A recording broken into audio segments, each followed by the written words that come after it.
Moon Men, a science fiction comedy, written by Chris Lowry, narrated by Micah Mason. The Milky Way is an exceptional phenomenon. Millions of people have stared up at the night sky throughout history and felt small, insignificant.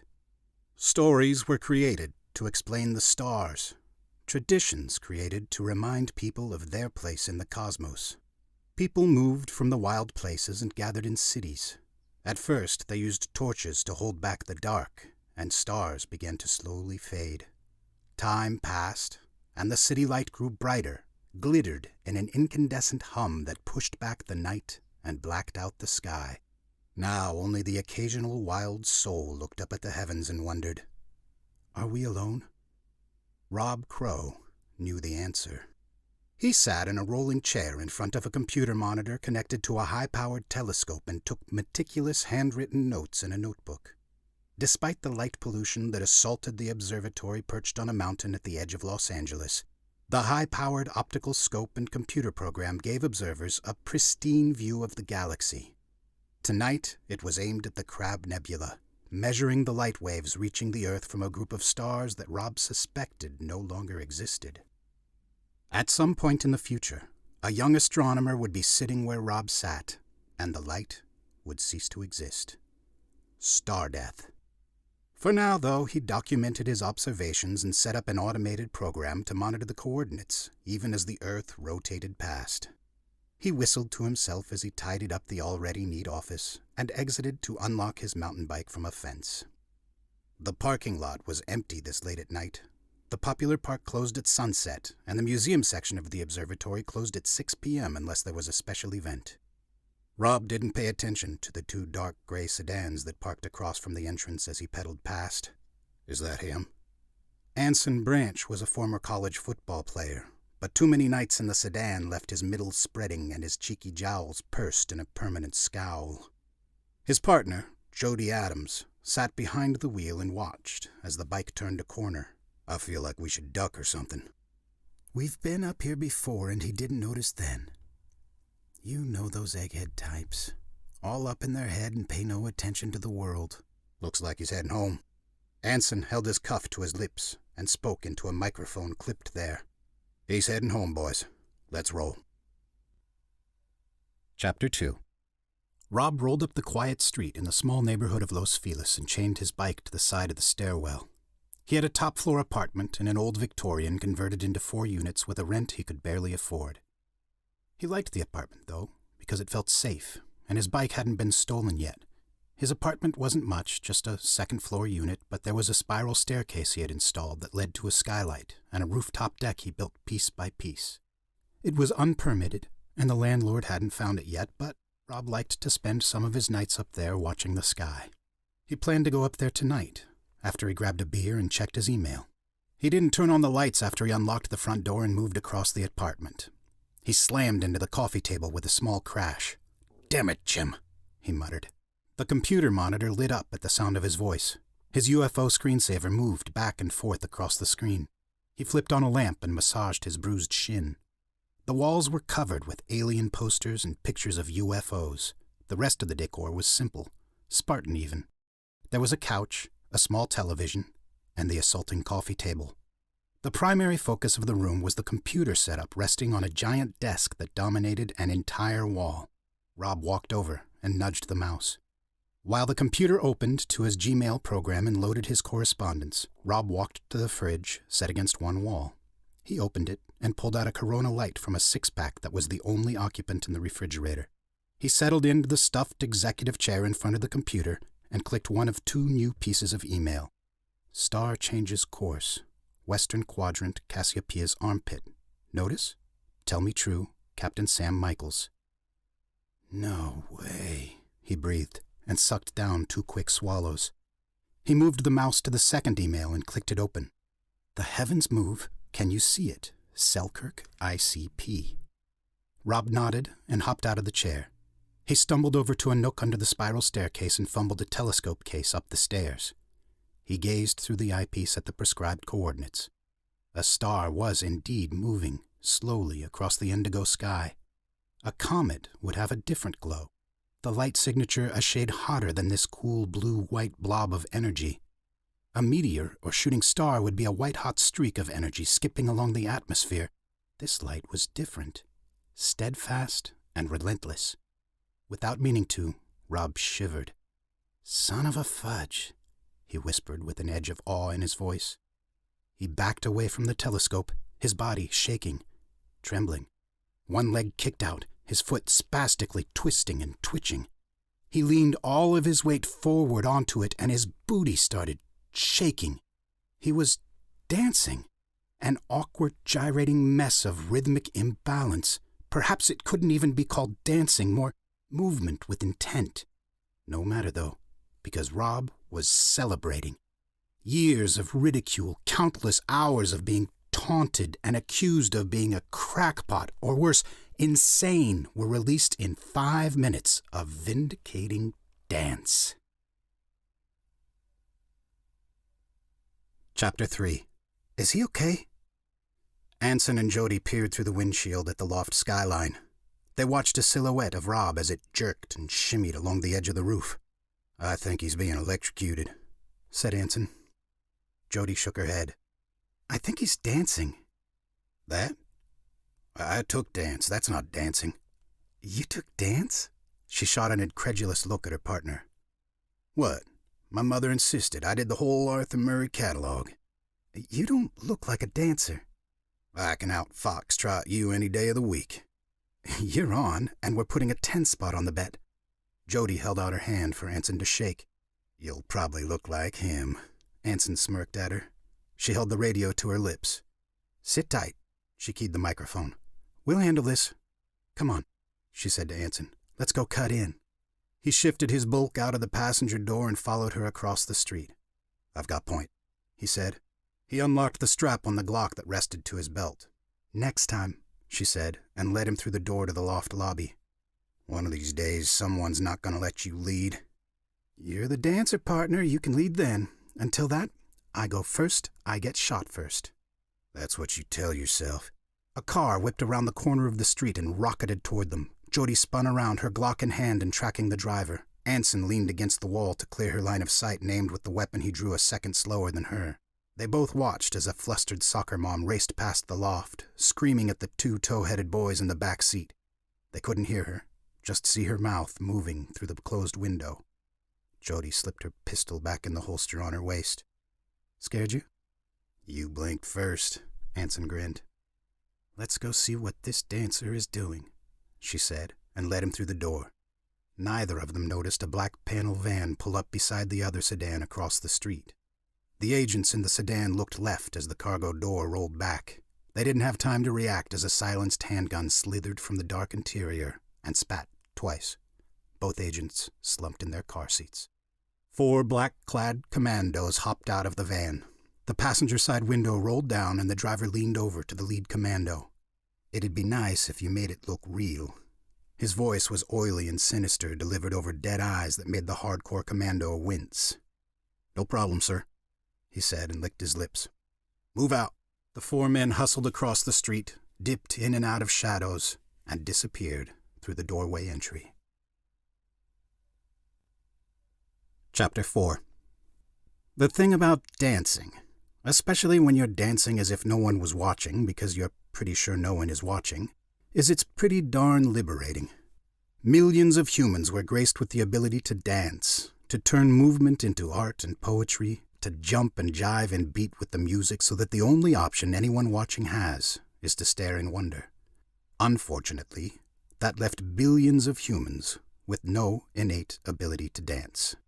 Not even a close approximation. Rob fell squarely into that category. His dancing looked like a controlled fall, a twitching, twirling dervish of out-of-sync bounces and fist jams. There may even have been howling. "Mr. Crowe?" Rob stopped dancing. He stopped howling. He nearly fell off the roof, but caught himself at the last moment. He settled in from the edge just to be safe and cleared his throat. "Yes?" Anson approached him with one hand extended to shake. But Rob didn't notice him. He stared, transfixed by Jody. It was Anson's turn to clear his throat to get the young man's attention. "I'm Agent Anson. This is Agent Johnson. We're with the government. Anson reached into his jacket pocket and flipped out his badge for Rob to see. A hole popped open in the laminate. Anson's eyes grew wide. He let the badge slip from his fingers and revealed a mirror hole in his chest. As Rob watched, crimson stained the hole in his white shirt and widened. Anson collapsed. Jody whirled around before he hit the rooftop and squeezed off 2 rounds from her Glock 17. Rob saw a ninja collapse in the skylight. At least, it looked like a ninja, covered head to toe in black as it was. Jody ducked low and scurried over to Anson. She placed 2 fingers on his neck and bowed her head. "Damn," she growled. "Is he dead?" Jody tracked the skylight and rooftop with her pistol. "You're the genius. Figure it out." "The ninja's gone," he told her. "Get down!" A bullet whizzed by his head. She dragged him down next to her. They watched as a canister arced out of the skylight and landed on the roof with a clatter. It rolled in a straight line toward them. Jody calmly reached out and covered Rob's eyes with one hand, her eyes with the other holding her gun. The can popped with a loud flash and a bang. Smoke poured from the end of the cylinder. 2 figures ran across the roof through the smoke. Jody lifted her pistol and dropped them with 2 shots. Rob screamed. She lowered her hand from his eyes to his mouth. "Quiet!" "What in hell's name is going on?" Sirens wailed in the distance. A neighbor heard her gunshots and called the police. "Come with me." Jody hauled Rob up and surged toward the corner of the roof. "Ninja!" he screamed. Jody whirled and fired off a shot. The last commando collapsed across the edge of the skylight. "Jump!" she shouted. Rob glanced down at the shrubbery 2 stories below. The bushes looked painfully small. "I can't. I'm afraid of heights." Jody scanned the roof. She didn't have time to appeal to logic or reason. "Are you more scared of bullets? Then jump!" Rob teetered on the precipice. Jody reached out and lightly pushed. She leaped right after him. To his credit, Rob didn't scream the whole way down. It was more like a whining grunt that ended when his feet hit the bush that broke his fall. He rolled across the ground and came up sputtering. Jody grabbed him by the collar and shoved him forward. "See that sedan? Run for it!" She noticed 2 slumped figures in the sedan as they approached. "Damn it!" "You say that a lot," said Rob. Headlights sparked on behind them. The panel van squealed down the street in a pall of smoke and burning rubber. Jody used her hold on Rob's collar and shoved him across the hood of the sedan. The van sideswiped the parked car in a whirlwind of sparks and shrieking metal. It slid around in a U-turn and aimed for them on the sidewalk. Jody planted her legs and raised her pistol. The van gunned its engine and roared straight for her. She fired a shot into the windshield. It starred and cracked. She fired 2 more, and the van suddenly lost momentum as the driver slid sideways in the seat, his foot off the gas. The van sputtered to the curb, bounced twice, and stopped. Jody reached down and hauled Rob up. "Are you hurt?" "I think so," he said as he felt his arms, torso, and legs. She half-carried him to the van and pushed him against the side. "Stay," she commanded. She popped open the driver's door and leaned in with her gun. The van was empty. She hauled the driver's leaking body out and dumped it in the street. "Get in." Jody shoved Rob over into the passenger seat and climbed in after him. She dropped the van in drive and gunned it. They made the corner as swirling police lights raced into the street behind them. Chapter 5. Inside the van, Rob watched as cop cars raced around the corner behind them. Flashing lights strobed through the windows, but Jody quickly outpaced them. "Are you hurt?" "No thanks to you," he muttered. "I saved your life. What's the saying? With friends like you?" Her knuckles popped as she clenched the wheel. "Those were real bullets, Mr. Crowe." "Blanks." "Excuse me? You work for the government. This could be a setup. It probably is a setup." "My partner's dead," she said in a flat voice. "Blood packs. I've seen it all before. You guys set me up." Jody wiped her hand across the headrest behind her and held it up for him to see. It was covered with thick, syrupy goo. "Does that look like a blood pack to you?" "I've seen better effects in my college play." Jody shook her head and concentrated on the road. Her mind was spinning as she played back what happened on the rooftop. How did a simple pickup go so wrong? And better yet, who was after this man? Chapter 6. Washington, D.C. at night was a very different creature from Los Angeles. L.A. was a city that rarely slept, with activity at all hours of the night. By comparison, DC after 10 was a city of the dead after 10 p.m. The only activity occurred behind closed doors and in dark rooms with blacked-out windows and double panes of glass to minimize vibration just in case directional microphones were directed toward those rooms. Isaiah Thomas strode into just such a room. He was a tall man, with a thin build and pallid complexion that hinted at way too much time in dark places. Almost on his heels was his assistant Baker, an oily-looking man with a constant sheen of perspiration and a lip-licking habit that most found annoying after only a few moments. Thomas stood at the head of a long conference table and glared at the man sitting comfortably across the expanse, one hand on the table, the other holding a large bottle of water. "So you failed." "Sir," said Thomas, "I had nothing to do with exactly my point." Harris cut him off. "I clearly outlined your objective, and by passing the duty to a subordinate, you failed. He assembled the team. I didn't order him to do it. Sir, look, no excuses are necessary, Thomas." Harris reached under his lapel and pulled out a small Glock 17 from a padded holster. He shot Thomas twice. The man grabbed his wounds and started at Harris before he fell to the floor, and whimpered. Baker froze. "Mr. Baker, would you like a promotion?" Baker looked at the leaking body on the floor, the barrel of the gun with its tiny curl of blue smoke, and licked his lips.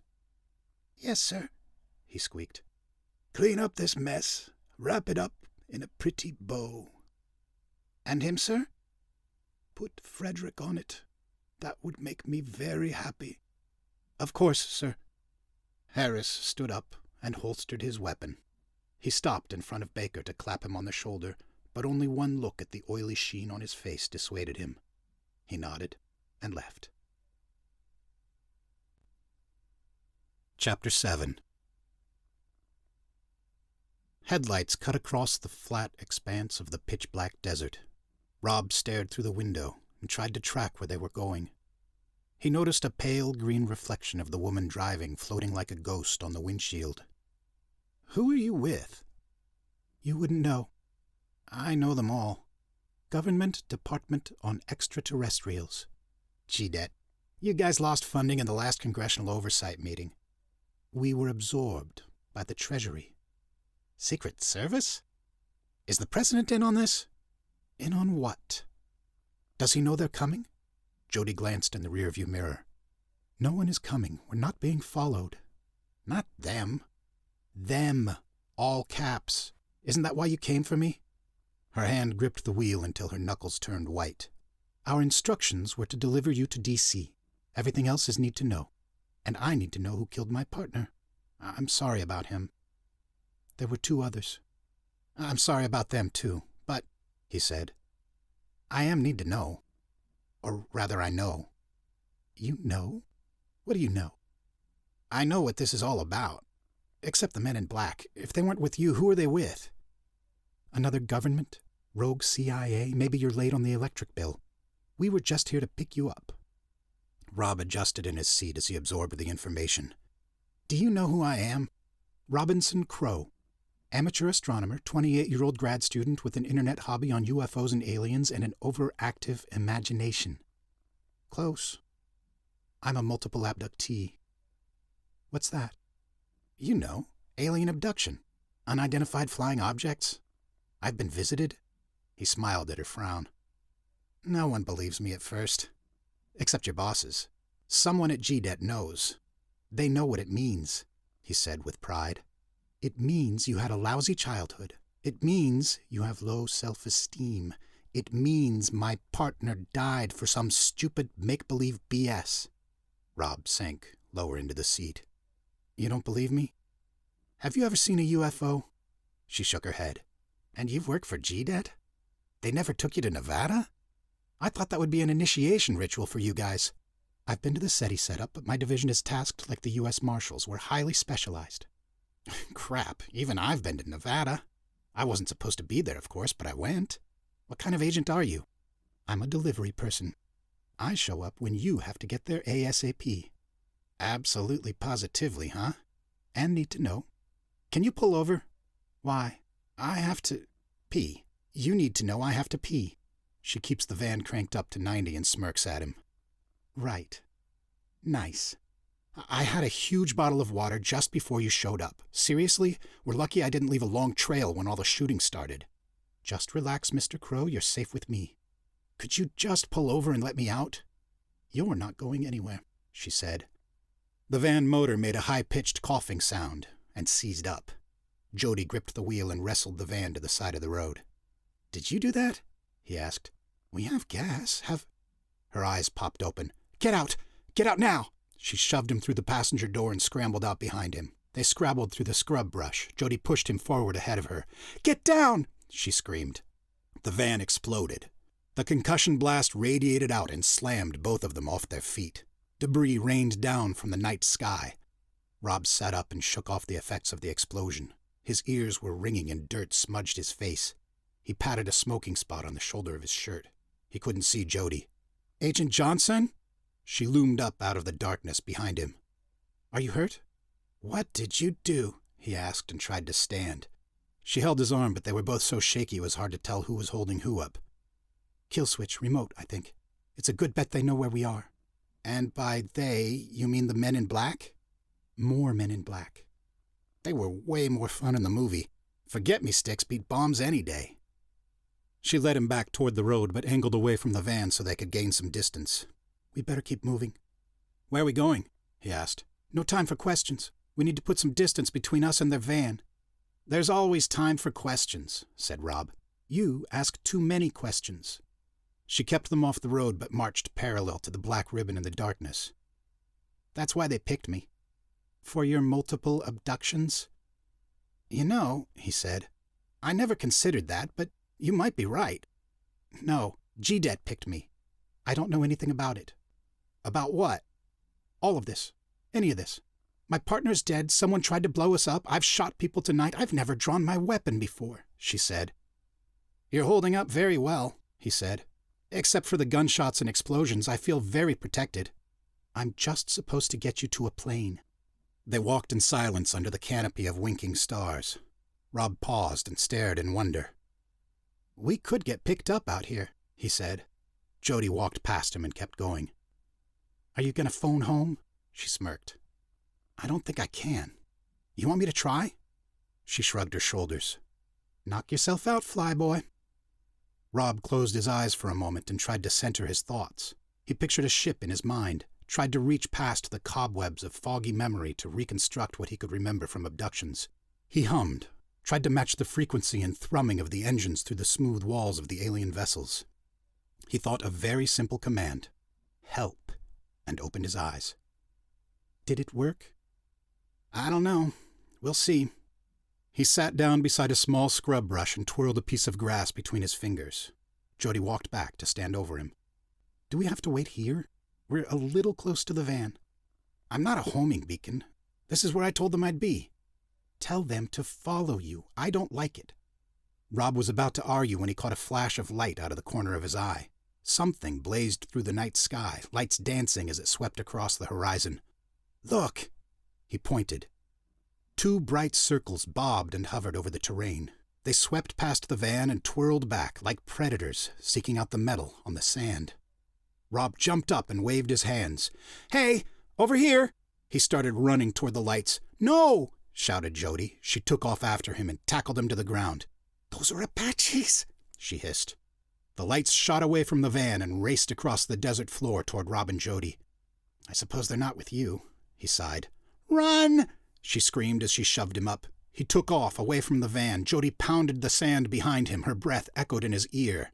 The spotlights bisected their trail as the roar of the helicopter drew closer. The lights blazed across them and settled back. A minigun whirled, and bullets shredded the dirt in front of them. Rob tripped and sprawled. Jody crashed over him and knocked her head against a rock. Are you hurt? She gasped, and held a hand to the leaking wound on her forehead.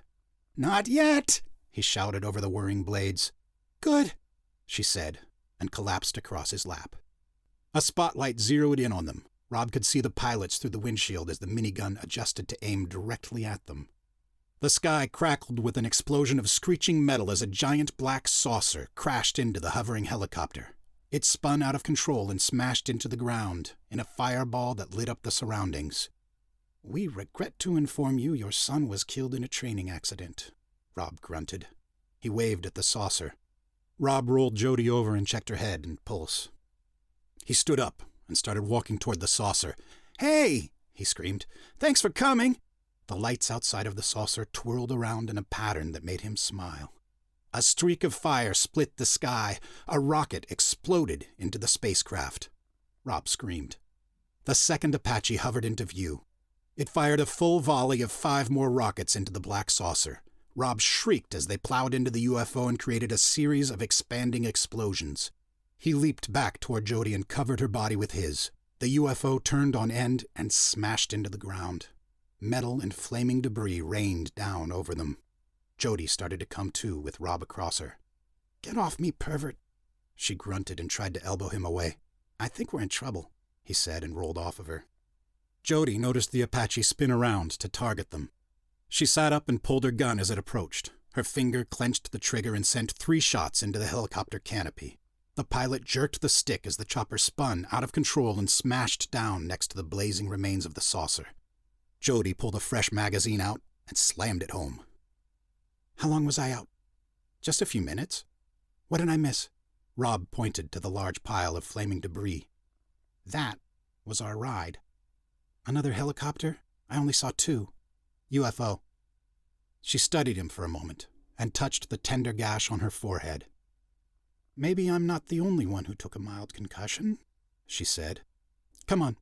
She climbed up and offered him a hand. "I guess we're walking." Jody and Rob stirred up dust walking down the dirt road. A mud-covered pickup truck pulled over onto the shoulder, and they hopped in back. Chapter 8. Jody and Rob sat on the curb outside of a dusty phone booth. Jody pulled a locket from under her shirt, wiped dirt off the edges, and opened it up, looking at the smiling black and white photo of a man inside. He's ruggedly handsome, with tired eyes and that chin thrust so common in G-men. "Who's the suit?" Rob asked. "Dad." "Where is he?" She didn't answer him. "Oh," he said. "He was with the government, too." He glanced it. "No offense." "He never followed orders," she told him. "Subsequently, he was killed in the line of duty." "That explains it." She hid the locket under her shirt. "You may think so, but it's more than that," she said. "There's a pattern in everything. If you look hard enough, you'll find it. Orders simplify the pattern. I think it's the chaos theory. Everything that can go wrong will."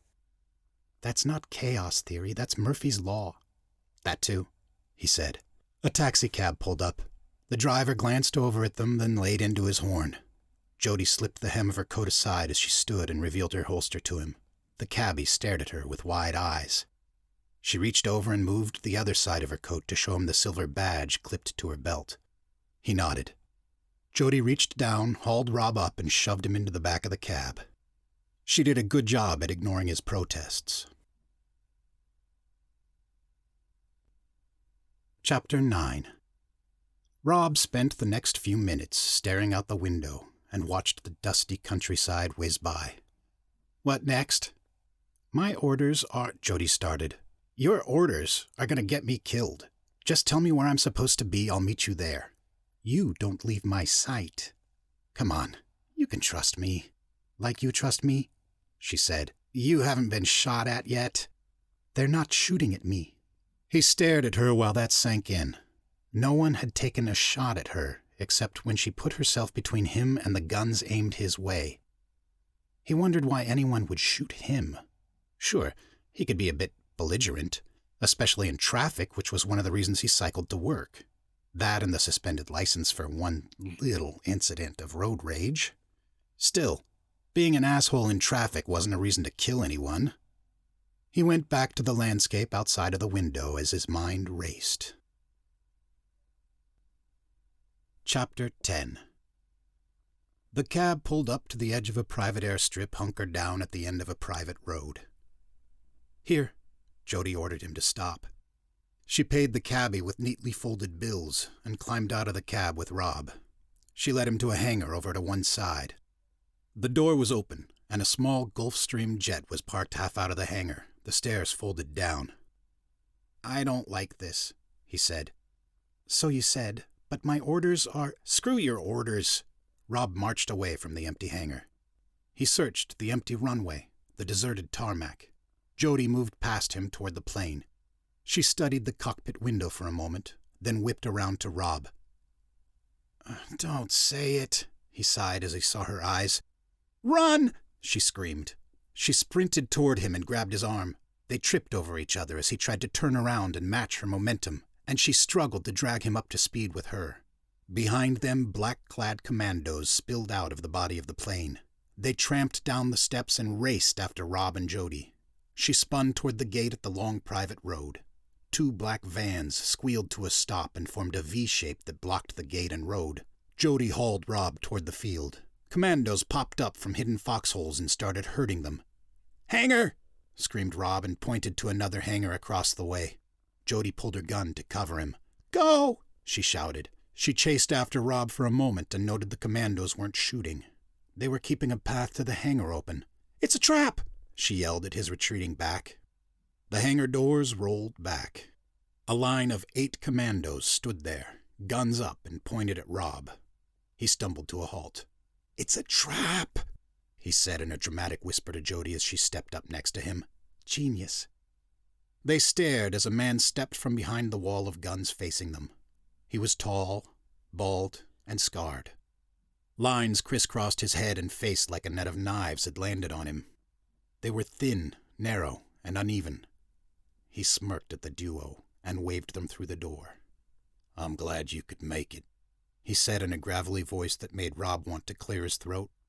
"Come on in." Rob and Jody raised their hands up over their heads and walked into the dark hangar. Chapter 11. The hangar was a large, cavernous space, at least a football field wide and 2 football fields deep. Plastic panels in the roof were spaced every 10 feet or so to take advantage of the sun and natural light, supplemented by xenon work lights strung up between the skylights. Rob stopped halfway through the door. A large alien spaceship hovered in the middle of the hangar, surrounded by 4 black F-14s. 2 troop transports, 4 government-issue sedans, and 2 black Suburbans are dwarfed underneath the flying saucer. "Shit," he said. "Is that—" "Impressed," said the scarred man. A name patch on his black commando gear read Riggs, though that wasn't his real name. It was good enough for this assignment. "It's not ours. Yet," he continued. "It's real?" Jody asked Rob. "Told you." He blanched and moved to cower behind her. "Are you hit?" Rob nods toward the underbelly of the ship and tries to cower lower. "Nordes," he said. Jody turned back to the ship as a thin opening spread along the hull. 5 tall, thin, blonde humanoids, dressed in dull black jumpsuits, march in lockstep out of the saucer. Each of them was armed with wicked-looking, oversized blaster rifles. They could have been clones, since they all looked exactly alike. Not quite Viking or Norse, though she could see why he called them that. There was a Scandinavian leaning to the way they looked. "What's a Norde?" she asked. Riggs grabbed Rob by the collar and jerked him from behind Jody. "A Norde is our friend." He dragged Rob toward the alien war party. "And they want to talk to you." Jody reached for Rob, but a commando grabbed her by the arm and pulled her back. "Don't move," he said. Riggs led Rob out to the middle of the hangar and abandoned him on the concrete floor. The commandos backed away to line the wall in a single file. "Crowe!" Jody screamed. The Nordis floated toward Rob and surrounded him. The leader raised his blaster rifle and aimed it at Rob's head. Rob leaped at him and jerked the rifle from his hands. The laser made a fizzing sound as red bolts shot around the circle. Rob shot 2 Nordis and leaped over their leader. He landed and blasted a 3rd alien. Jody grabbed the commando holding her arm and flipped him across her back. She jammed a knee into his throat and took his weapon. Riggs shouted and aimed his rifle at her. Rob turned the blast rifle onto the commandos. He sliced through the men lined up against the wall before they could shoot back. Riggs ran for the open doorway, firing over his shoulder as his boots slammed on the pavement. The Norde leader retreated to the hovering saucer. A Nordy popped up and fired at Rob. He sidestepped the blast bolt and shot back, pegged the alien in the chest. The hangar was silent. There was no one left to shoot, but Jody scooped up a couple of magazines from the commandos slumped against the wall. Rob grabbed her hand and dragged her up. "Come on," he growled. His voice was different, lower. They ran for one of the Suburbans and he shoved her behind the wheel. "Drive." Rob climbed in the back seat and lowered the passenger side window. "Where did you—" "Go! Go!" he screamed. The bottom of the saucer split in half, and Nordis spilled out like angry hornets. Rob leaned out of the window and opened fire with the blaster rifle. Each shot fizzed through the air and nailed the target. Jody gunned the Suburban and raced through the open hangar doors. They bounced up the dirt road toward the gate. "Gate!" she screamed. Rob dropped the rifle and ducked inside of the truck. The Suburban crashed through the gate and sent metal flying. Rob climbed over the front seat. "We may need that rifle," said Jody. An explosion rocked the truck. Jody gripped the wheel and fought to maintain control. "Kill switch," he said. She nodded and concentrated on the road. Chapter 12. They hit the interstate exit and Jody swung the truck to the east. "Think we're being followed?" she asked. "They know where we're going." "This might have a tracker or kill switch in it," she said. He shook his head. "They would have used it already." "What's going on? How did you do that?" "Do what?" "The Rambo Terminator action at the airport?" "What are you talking about?" "You, killing aliens like some gymnastic ninja alien hunter?" "Gymnastic ninja alien hunters? I think that was a Z movie on sci-fi one year." She studied him a minute. He wasn't kidding. Or maybe he was kidding about the movie, but there was something different in the way he held himself. He looked almost deflated. "What do you remember?" We were at the airport. The men in black showed up and..."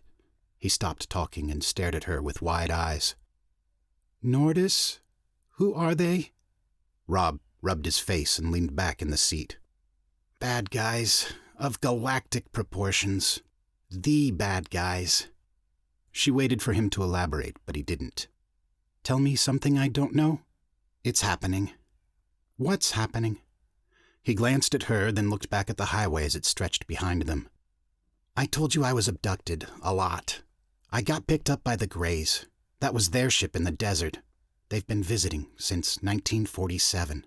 "Roswell?" He nodded. "We need to get out of this truck. We attract too much attention." "What do you suggest we do?" "Get off this interstate. We're too easy to find. That's our priority." "And then?" Chapter 13. Hitchhiking is a lost art form. When cars hit their golden age and highways crisscrossed the land, a daring young soul could stick out their thumb and catch a lift almost anywhere. Then freeways were built and cars got faster to keep up with the wide open road.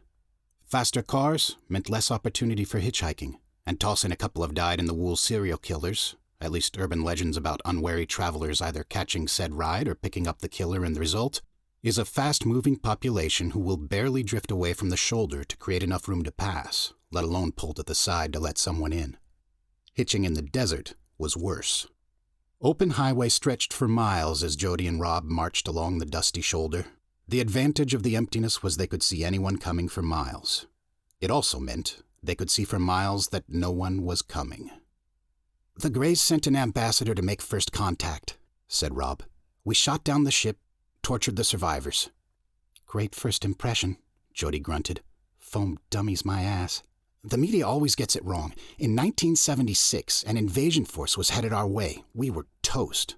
But they got in a fight with the Nordis instead. It saved us." "Who were the Greys?" "They send scout ships here all the time, recon us. They picked me up once. We started talking and they told me all of it." She glanced at him. "He doesn't look like much of anything." "Why you?" "Well, usually you hear about bizarre experiments." "Sex with them, anal probes." "Right. Well, I never had it. I mean, never with them," Rob sputtered. "So I gathered." She smirked. It drove him a little crazy. It was the kind of smirk he'd seen his whole life, from jocks, from girls in bars, and the bartenders who watched him burn out and fail. "I mean, I've had sex before. Plenty of it." Did she imagine him puff out his chest a little? "Plenty of girls in the Niagara Falls area? Right." "There was that one trip," he said. An old Chevy pickup truck passed them and pulled off to the side of the road a couple of 100 yards ahead. It was covered with a thick layer of desert dust, probably from the era when hitchhiking was the norm. Jody started jogging for the truck. Rob hustled to keep up. Chapter 14. The Chevy crested a rise and dim headlights washed over a faded sign that announced Phoenix. It pulled off to the side of the road into a motel parking lot. It was a cracker box hotel, 10 rooms up, 10 rooms down, with a glass-walled office at one end that bordered owners' or managers' quarters. The neon sign crackled and hummed, 2 letters flickering on and off. The name of the place was completely dark, but that didn't matter to Rob or Jody. The anonymity worked in their favor. She paid for a room in cash and didn't have to use her ID. Rob showered first. He came out of the bathroom, toweling his hair with one hand. "I've been thinking." Jody held up a finger to quiet him as she held a phone to her ear. Her gun was in her lap and her hand fell on it with an easy familiarity. "I understand, sir, but yes, sir, I will." She dropped the cradle and the receiver and looked at Rob. "I have instructions to take you by train to D.C., she said. "That's ridiculous." "I tried to countermand, but my orders were final." Rob dropped the towel, settled into the one chair in the room. "Do you think we could be compromised?" "Where did you learn a big word like that?" Rob shook his head, noted that she didn't answer the question. "I have to get to a computer. I need more information." Jody stood up and slipped out of her suit jacket. Her white shirt underneath clung tightly to her torso. Rob had to look away. "I don't need information. I have orders. We're going to the train station in the morning," she said. She noticed his discomfort. "Any hot water left?" He nodded. She handed her gun to him. "If anyone tries to come through that door..." He held the gun away from him by 2 fingers. "I can't use this." "Just pull the hammer back and point." "I can't." She took the gun, cocked back the hammer, and pointed it at the door. "Like that," she said. "I saw you at the hangar." "I don't know what you are talking about." "Look, Crowe, I want to take a shower. I want you to watch my back." She passed the pistol back to him. "Wash your back?" She can't tell if he's kidding or not. "Watch my back." She's not kidding. She slammed the bathroom door and turned on the water. Rob waited a moment, then moved to one of the beds. He set the pistol down and dialed the front desk. "Can you get me a phone number for a computer store?" He scribbled the number down on a pad beside the phone, hung up, and dialed. "Hi, can you give me directions from 12240 I-40? He read off the pad he had just scribbled on. He wrote the address down and noticed Jody's jacket. He glanced over his shoulder at the closed bathroom door, then pulled out her wallet and badge. The water shut off. He shoved the badge back in her pocket, opened the billfold, and took out a credit card. He scrambled to shove the wallet back in her pocket and laid across the bed. The bathroom door popped open. Jody stood there, toweling her hair off. "Better?" asked Rob. "Worlds. I need to pick something up." "You have an appointment in Phoenix, Arizona?" "Negative. I was ordered to sit tight, so we sit tight till morning." "That's not reasonable. I need to make contact with people. You need to get some sleep. We're not going anywhere." She picked up her gun from the bed and laid down. She rested the gun across her stomach, one hand covering it. Rob slumped across his bed and glared. Chapter 15. Harris sat in the leather chair staring out of the window at the D.C. skyline. Baker slipped through the door behind him and stood at attention in front of his desk. "News? I would have thought you knew," he smirked. "Save the melodrama. They're in Phoenix. Did you send Frederick to the airport?" "I convinced the director to use a train." Harris nodded. He patted the vest pocket on his suit and pulled out a cigar. Baker curled his lip, then tried to hide it. Harris noticed. He chewed off the end of the cigar and slowly lit it, puffing out a cloud of noxious smoke over Baker. "Train. That's a novel idea."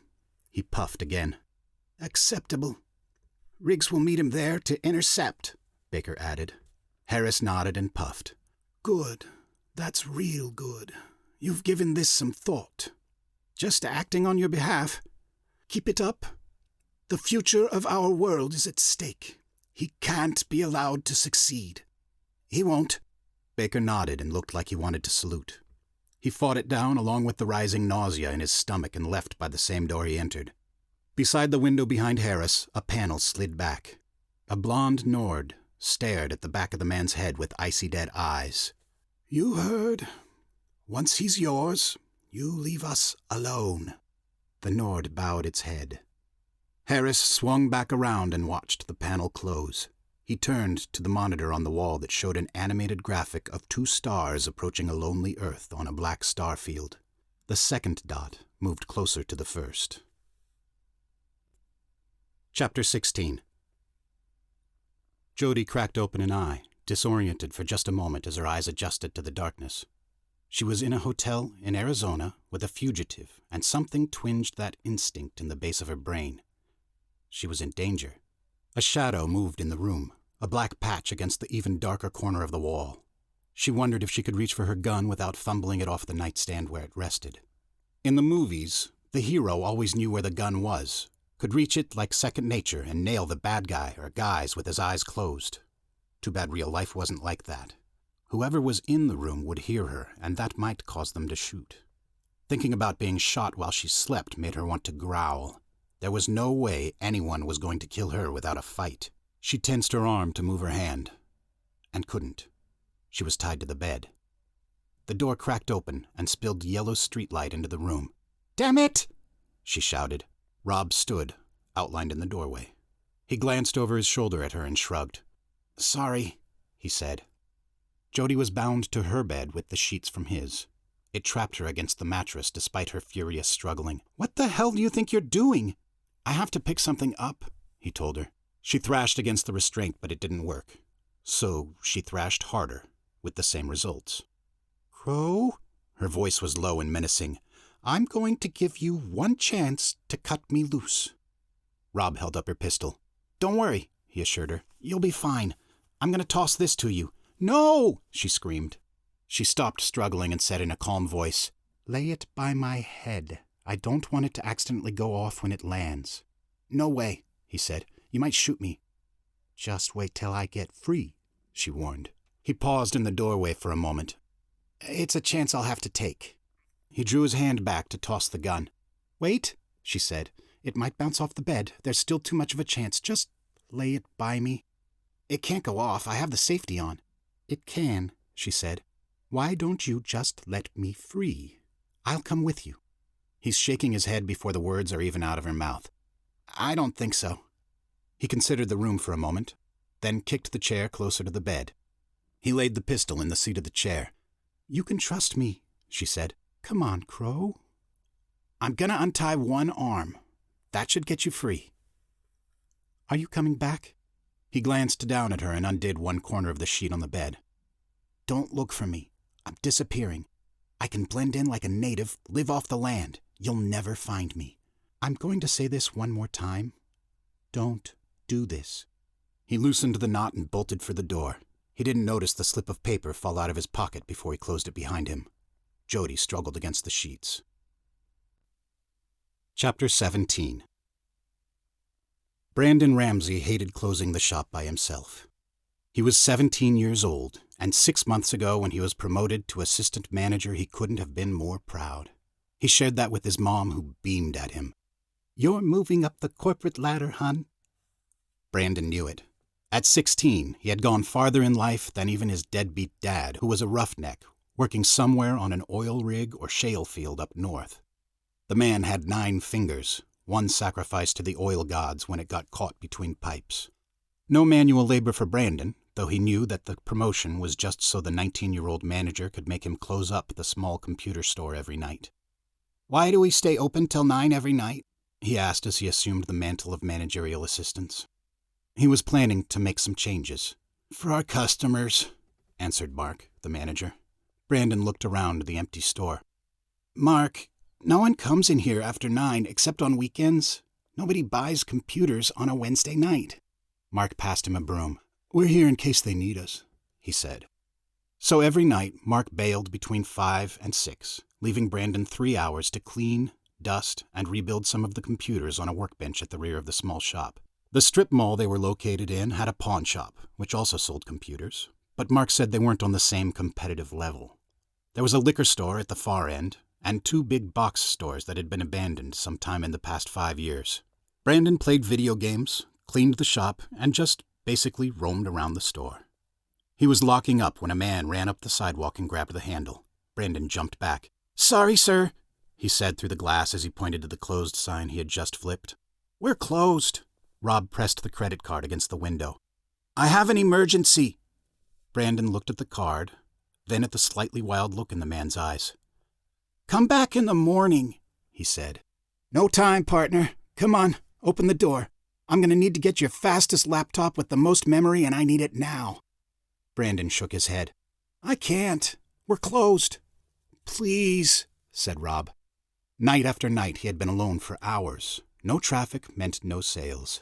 It would have felt good to have Mark come to work in the morning and find a big fat sales slip sitting in the lockbox.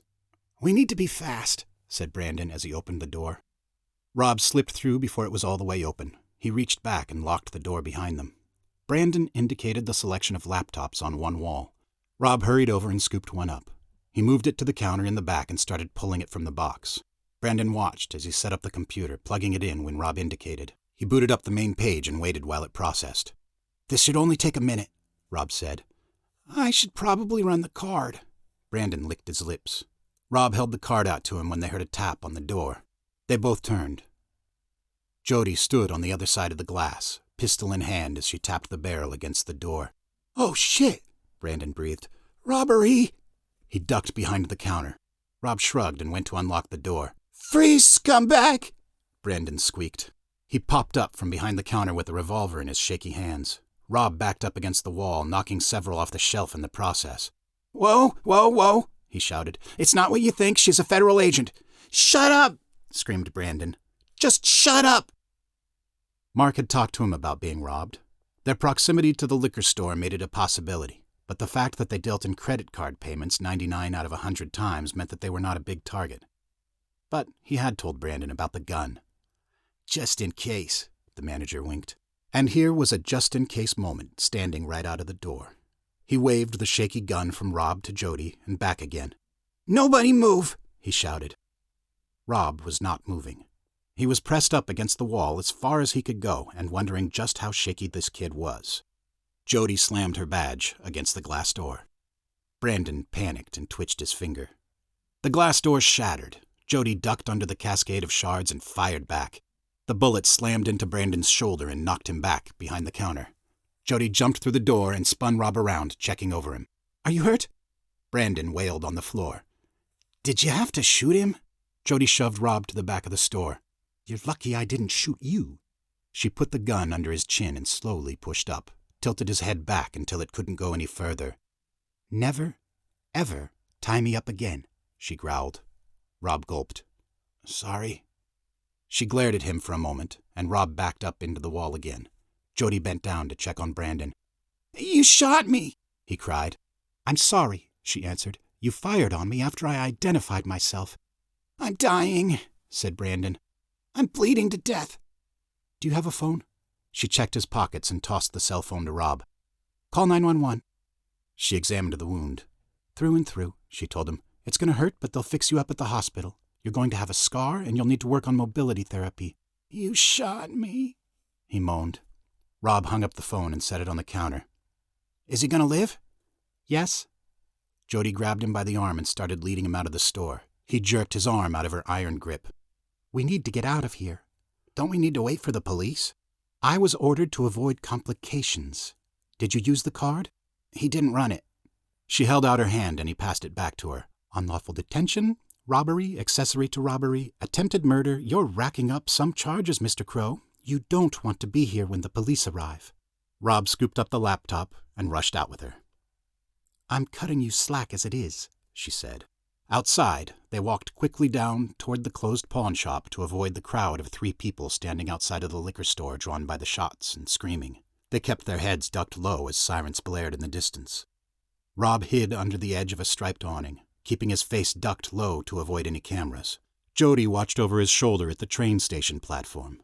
The midnight special was due through in the next 10 minutes, an overnight train ride that should carry them through the plains and into St. Louis. "I don't like this," said Rob. A businessman scurried across the platform, dodged past a young couple that lounged on a pile of luggage and pawed at each other. You keep saying that, and I keep telling you I don't care. I just need to borrow your hotspot, he explained. If you'd let me grab a burner phone, we wouldn't have this discussion. I said no. Then we don't need to keep the discussion going. The train pulled into the station and disgorged a dozen tired travelers. Jody dragged Rob across the platform by the shiny handcuff linking them together. He started to lag behind, but people were starting to stare. You don't have to cuff me anymore, he whispered. I got what I needed. Trust is earned, Mr. Crowe. What if I said I was sorry? I would say thank you. Another businessman in a pinstriped suit pushed out of the train, a cell phone attached to his ear.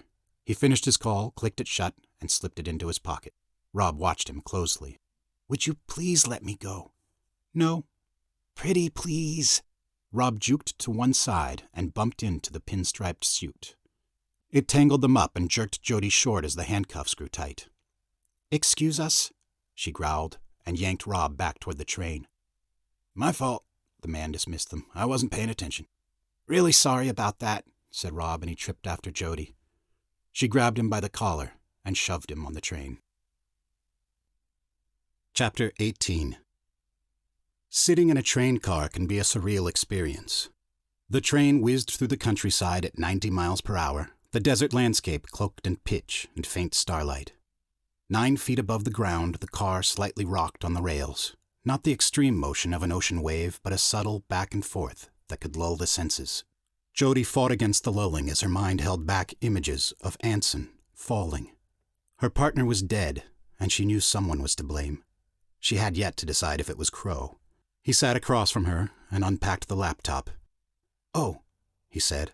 I almost forgot. He reached into his pocket and slapped her credit card on the table set up between them that held the packaging from the newly set up laptop. You picked my pocket, she growled. I borrowed it. He shrugged. She was going to shoot him. People dying, cars blowing up, helicopters dropping from the sky, and some super-advanced weaponry from DOD made to look like alien technology. I'm going to shoot you before we get to D.C., she told him. Damn. Damn right. Not that. He waved her off. Rob held up the laptop battery and wiggled it in her face. There's no outlet in here to pull a charge. Jody made a big show of patting her pockets. Fresh out, she smirked. Rob hopped up. We need to find one. She reached out and jerked him back into the cushioned rail car seat. We are staying right here. We've been through this before, Special Agent. This time, I'm not closing my eyes. Let's just check the dining car, he said, and tried to pull away again. She shook her head no, but her stomach grumbled. Betrayed, he smiled. Come on, we'll pop in and out. No one will even notice we're there.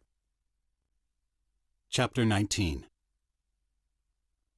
Rob led Jody through the dining car by her hand.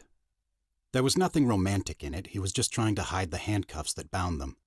He studied the layout of the car, searching the tables and the people in the tables that lined the car. He spied a man in a sports coat at the far end of the car, pecking diligently on an open laptop that matched the one Rob held. Here is good, said Jody. She yanked on the cuffs and steered him toward a table. He jerked back and dragged her toward a different table, one closer to the man. This is better, he said. They sat across from one another, arms stretched on the tabletop. He reached for her hand and tried to hold it so it didn't look so awkward. This is familiar. She sighed, rooted around in her coat pocket, and pulled out a handcuff key. She undid the cuff on her wrist first, then his. If you run, she whispered, I'm going to shoot you. Rob rubbed the red mark on his wrist and smiled. I'm not going to run. He set the laptop on the table and popped open the screen. But I will be right back. Before she could react, he hopped out of his seat and scooted toward the bathroom. He stepped inside and slid the door shut. He was only in for a moment, then opened the door and rushed back to their table. That was fast. Incontinence affects 1 out of every 4 adults over the age of 65. I didn't need to know that. He pulled a small flip phone cell out of his pocket. Where did you get that? She snarled. Rob punched in a number. Modern cellular technology. Do you know what kind of advances we've made in the past 10 years? In the past 5? A phone at the bar rings. The handsome young bartender picked it up. Dining car, he said into the handset. Rob disguised his voice in a feminine, husky whisper. Is my husband there? I'm sorry, ma'am. I have no idea. Please, whispered Rob. He's in a gray blazer, dark hair, and probably playing on his laptop. The bartender did a quick glance around the dining car. He was barely even trying. "I'm sorry, I don't see him." "Are you sure? I know he's there." This time he didn't even bother to look. He was young and bored and tired. "Nope, I don't see him in here." "Look, honey," said Rob. "I know he's there. Look to your left. I just left him down there." The bartender finally turned their direction. Rob leaned against the window and gazed at Jody. "What are you doing?" she glared. "Oh," said the bartender. "Now I see him." "Go get him, sugar, and don't tell him it's me." The bartender set the phone down on the bar and lifted the bar top so he could get out. He made his way up the aisle. Rob folded the phone closed and pocketed it as the bartender passed them. He stopped at the man in the gray blazer's table. "Excuse me, sir?" The bartender cleared his throat. "There's a phone call for you." "For me?" "Yes, sir." The man in the gray blazer stood up and followed the bartender back up the aisle. Rob let him pass by, then jumped up. He grabbed the laptop, quickly switched batteries, and set it back down exactly where it was. He moved past the table and stepped into the bathroom again. The man in the blazer stopped and turned around. He moved back to the table and folded the laptop closed. He tucked it under his arm and carried it back to the bar with him. He picked up the phone. "Hello?" Rob opened the bathroom door and moved back to the table with Jody. "You are a cruel and evil man," she said. Rob shrugged and tried to look sad. "It gets worse." "There's no one here," the man in the gray blazer barked at the bartender. "It was your wife." "I'm not married." The bartender shrugged. "I'm sorry, sir. That's what she told me." "You got the wrong guy, pal." He stalked back to his table, scowling, and sat down. He popped open his laptop. "Son of a bitch!" He slammed a fist into the table. The bartender rushed down the aisle again. "Sir? My system crashed. All my work is gone." "I'm sorry, sir." Jody leaned across the table and whispered to Rob. "You are a bad person." "I know," he said, "but it's for a higher cause." He pulled out the cell phone as he booted up the laptop and connected them together. Jody turned the laptop so she could watch what he was doing. "Talk to me. I'm looking for help," he said as his fingers danced across the keyboard. "I know people. They know things. People who don't follow orders." He gave her a look. She shrugged it off. "Without order, there would be chaos," she said as she gazed out of the window. "I think I read that in a philosophy class. It's true. You have rogue factions doing this, like our friends in black back there, or dissatisfied elements doing that, like your internet buddies. But if everyone followed orders, everything would be all right." Rob stopped typing and hit enter. He sat back, with a satisfied smile on his face. "You can't believe that." "I have to believe it," said Jody. "It's who I am."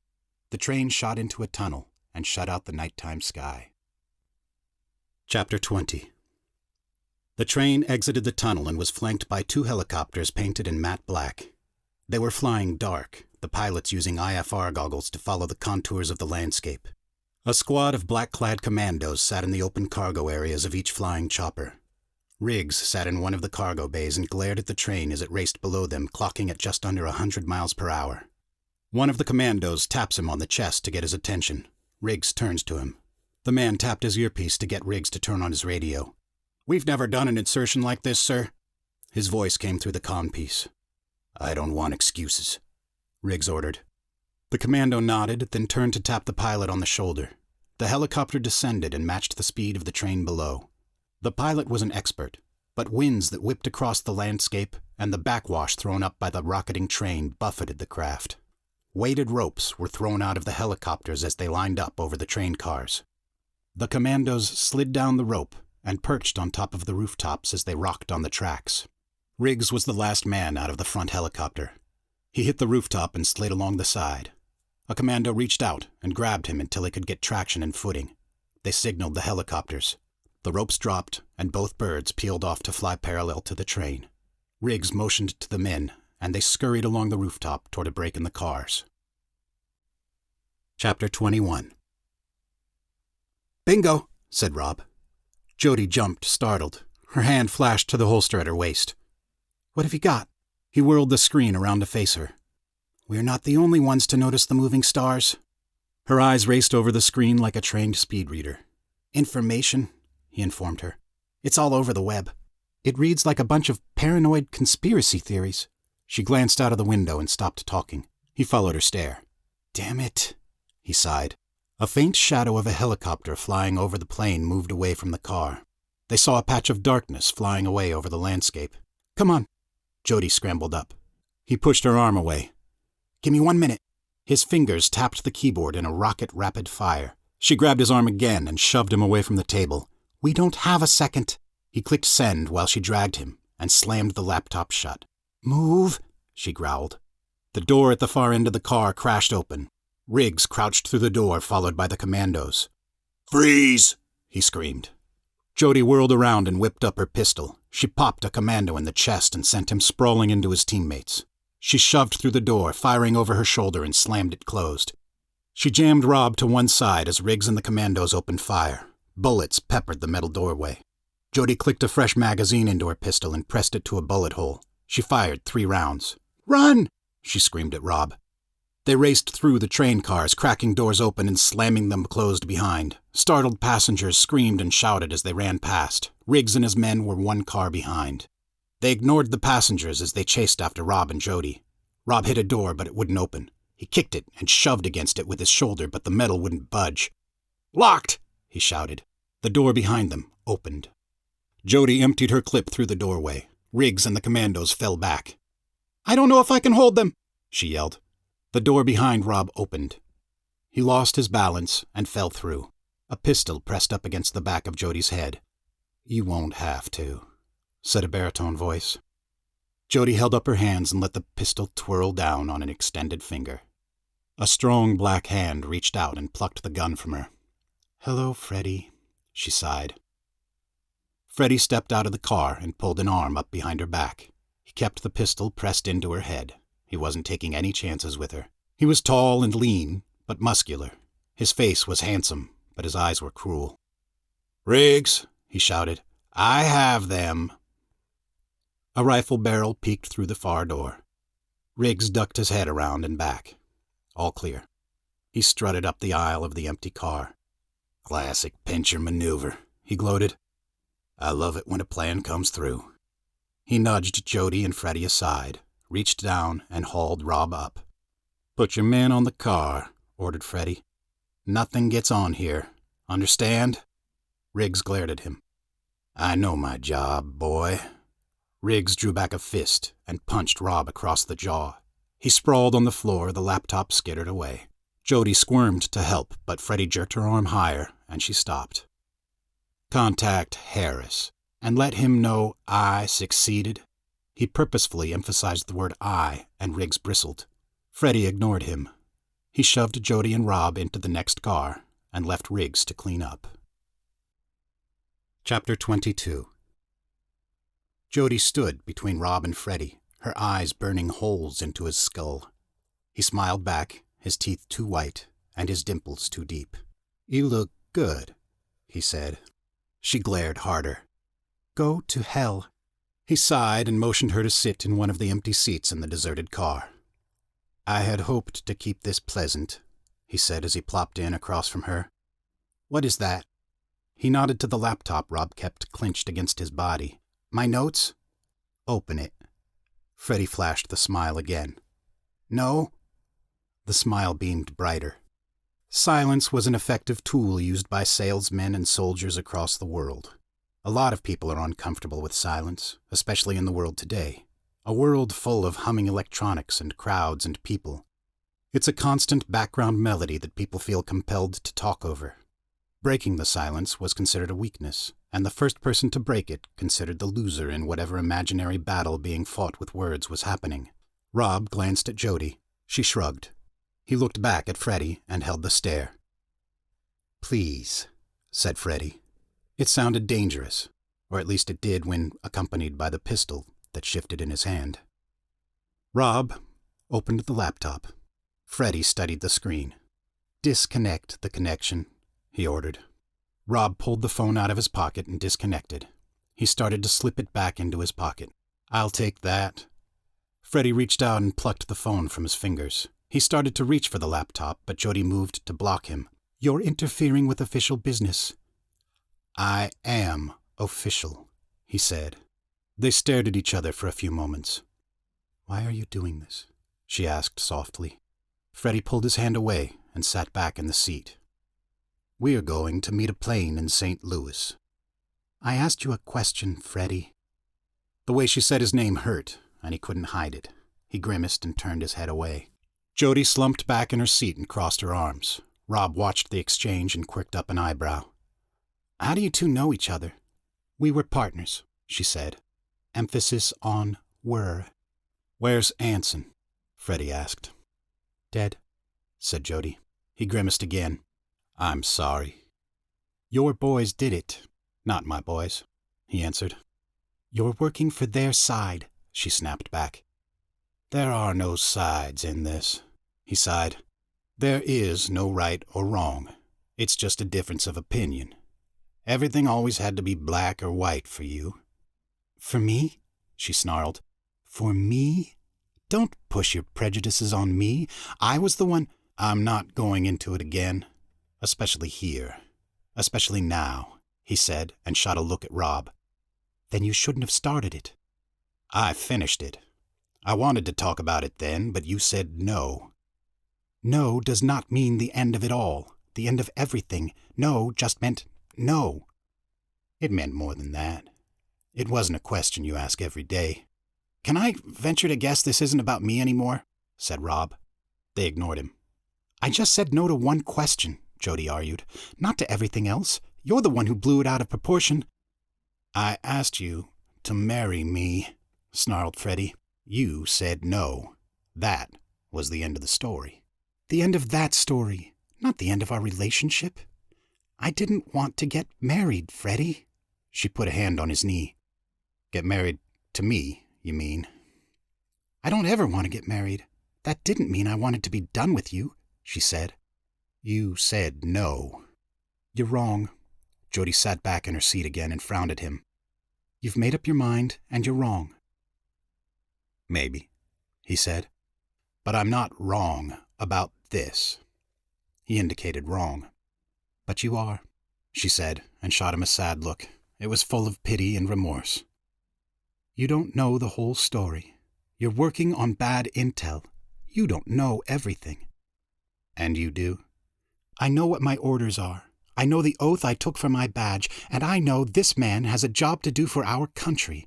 I don't know all the details of his job, but I don't have to know. I have my orders." Freddie laughed at her. "You're naive. You don't even know what you're doing. Blindly following orders is going to get all of us killed. Not just our country, the entire human race. This man is supposed to negotiate a truce with our first alien contact. They are an invading force. Even he's too stupid to see how that will impact our world. If we let them in, they're going to destroy us." "You're wrong," growled Rob. "How would you know, Mr. Crowe? You've been brainwashed by the invaders to act as their puppet. You're going to play us right into their hands." Rob tilted his head to one side. "I'm not brainwashed." "What do you remember?" Freddie challenged. Rob scooted away and didn't answer. "Exactly," said Freddie. "We know, Mr. Crowe. We've been watching you." "Sounds like he's not the only one who's been brainwashed, Freddie," Jody said. "He's not going to listen to us," Rob said. Freddie hunkered down in his seat. "He's right. I won't." Jody stared at him sadly. "You never would." Chapter 23. Freddie watched Rob doze against the side of the train, his head bobbing. Both arms were clenched, tied around the laptop. Jody watched them both. Freddie tried to catch her eye, but she glanced away. A knock on the door startled Rob awake. Riggs leaned in. "They're here." "Who?" Freddie asked as he stood and stretched. Riggs stepped aside to reveal two Nordis, standing in the aisle behind him. Rob stood up, rigid, and glared. "Nordis," he growled. Freddie took a step closer to the seat and blocked the way to Rob. "I thought we were catching a C-130 in St. Louis." "Change of plans," smiled Riggs. "Golden Boy here goes with them." Jody shifted in her seat to block Rob. "Not happening," she snarled. Freddie reached down and gripped her arm. He jerked her out of the way. "Move." "No," she squirmed. "Stop them, Freddie." Freddie struggled with her to pull Jody out of the way. He stuffs her into the seats on the other side of the car. "I have my orders." He shoved her down. Riggs grabbed Rob by the arm and leveraged him up. Rob struggled, but Riggs just pulled his arm harder behind his back and bent him over at the waist. The Nordis flanked him and put their rifles against his head. Rob stopped struggling. He held the laptop out to Jody. "Hold this for me," he said. She reached out and took the computer from him. Riggs let go of his arm and he stood up straight. The Nordis marched him down the corridor. Freddie peeked around Riggs to watch them go. "They're not taking any chances with him," he said. "Not once you've seen him in action," Riggs smirked. Jody slammed the laptop against the side of his head with a loud crack. He fell to the floor and she stomped on his head to smash Freddie across the temple with the computer. "Crowe!" she screamed. Rob ducked under the rifle barrel at the back of his head and jerked it forward. The laser fired and disintegrated the front Nordis's head.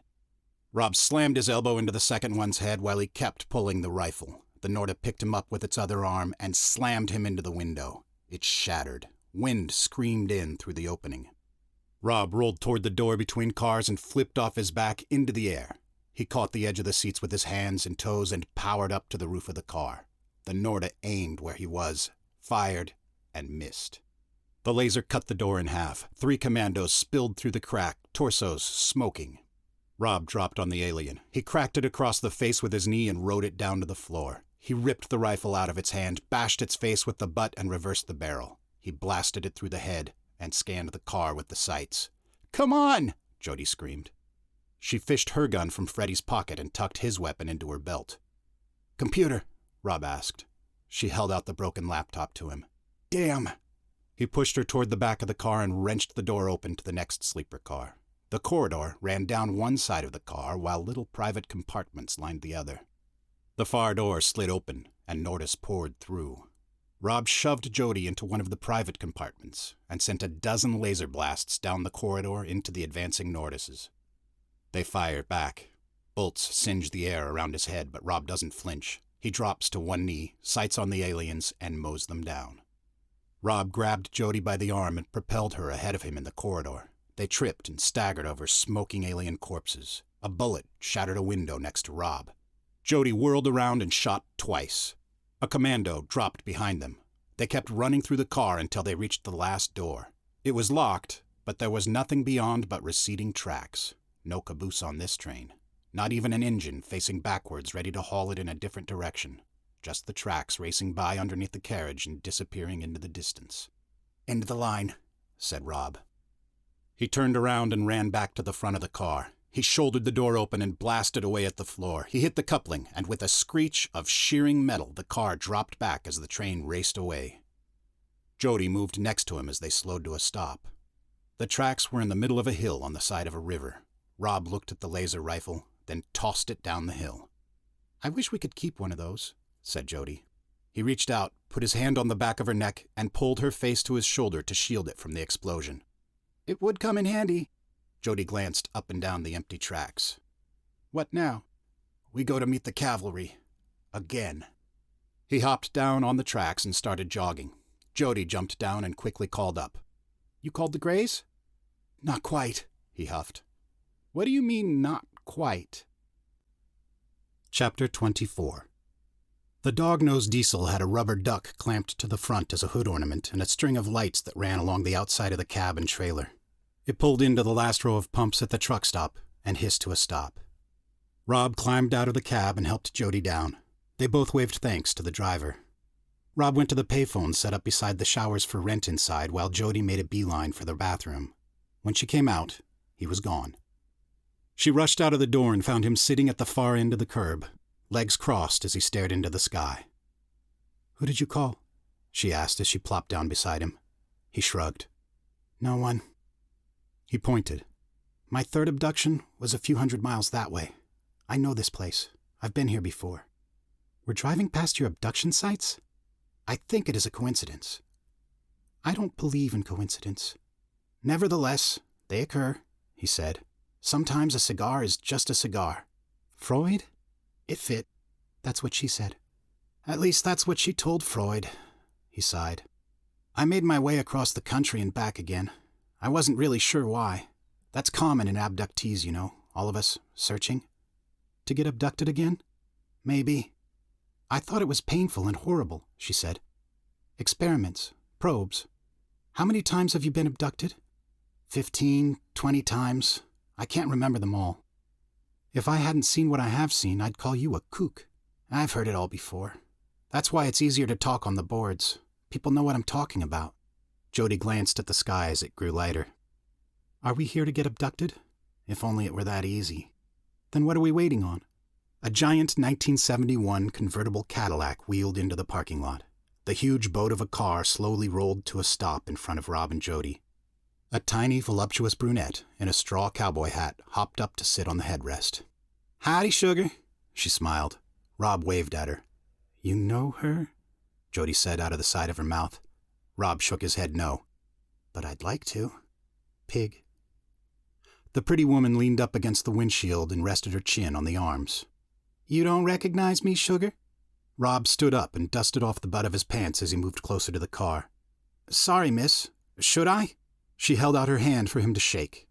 When he took it, she jerked him into an embrace and squealed. Jody jumped up and pulled her gun, rushed between them. Back off, sister, she said as she almost aimed the gun at the stranger. Rob pushed the pistol up and away. Easy, Jody, easy. Jody moved out of his reach and pointed the gun at the woman's face. We don't know her, she warned. She could be one of them. Sam giggled. Do I look like one of them? She put her hands on her hips and thrust her very nice and bountiful chest out. Besides, she said, Robbo knows me. We trained together in his 5th abduction. Rob tilted his head to one side and scrunched up his face as if he could force the memory. You asked her for help? Jody said. The woman held out her hand. Sam, she said. Captain Sam Michaels. You're a woman, Rob stated. I'm reminded of that every time I go to the bathroom, sugar. You don't remember me? Rob studied her for a moment. Cut-off jeans, tight V-neck tee, hiking boots. I'm pretty sure I wouldn't forget you, he said. Well, you did, sugar. Sam dropped behind the wheel and fired up the caddy. Hop on, let's get rolling. Jody kept her gun out, but now it was pointed down instead of at Sam. Are you sure about this? I did send an email for help. This is not what you expected? This is not what I expected. You thought this was a he? Rob shrugged and hung his head. You know, Captain Sam Michaels. I didn't expect it to be a woman. A woman can't be a captain? That's not what I meant, he blurted. All right, yeah, that's exactly what I meant. It never crossed my mind that he was a she. Sam watched the exchange with a bemused smile. Sugars, I'm pretty thirsty after my drive. Think you could get me a soda to wet my whistle while you two debate? Rob leaned against the driver's door and tried not to stare. It was a tough battle between her cupidolls and shadowy recesses in the V-neck. If we were abducted together, why didn't you mention it all this time we were exchanging messages? I thought it was a given. You never mentioned it to me, so I thought you didn't want to talk about it. Jody shot Rob a glance. Well? She asked. Rob rolled over the side of the car and into the back seat. It makes sense, he said. Jody nodded. She walked around to the car, opened the door, and settled into the seat. She kept her pistol in her lap, aimed in the general direction of the driver. No soda, then? Said Sam. She dropped the caddy in gear and peeled out of the parking lot. They fishtailed across the highway and rocketed up the road. Better to move anyway, she shouted over the wind. You never know who may be coming. 2 black helicopters topped the horizon behind them and raced toward the gas station. Chapter 25. A scream echoed up the corridor, and something crashed against the wall. Baker! Baker stepped through the door and cowered against the wall, ready to bolt. He stared at a smashed computer monitor on the floor and the broken, cracked plasterboard above it. You bellowed? How did this happen? Harris screamed. This time he chunked his cell phone against the wall. Baker ducked left. It cracked into the wall in a small explosion of plastic. Did you speak with both of them? Riggs blames Freddy, vice versa, shouted Harris. He bit down on a cigar and chomped it in half. Can you explain to me how I got saddled with such incompetence? Baker slowly bent down and picked up the shattered cell phone.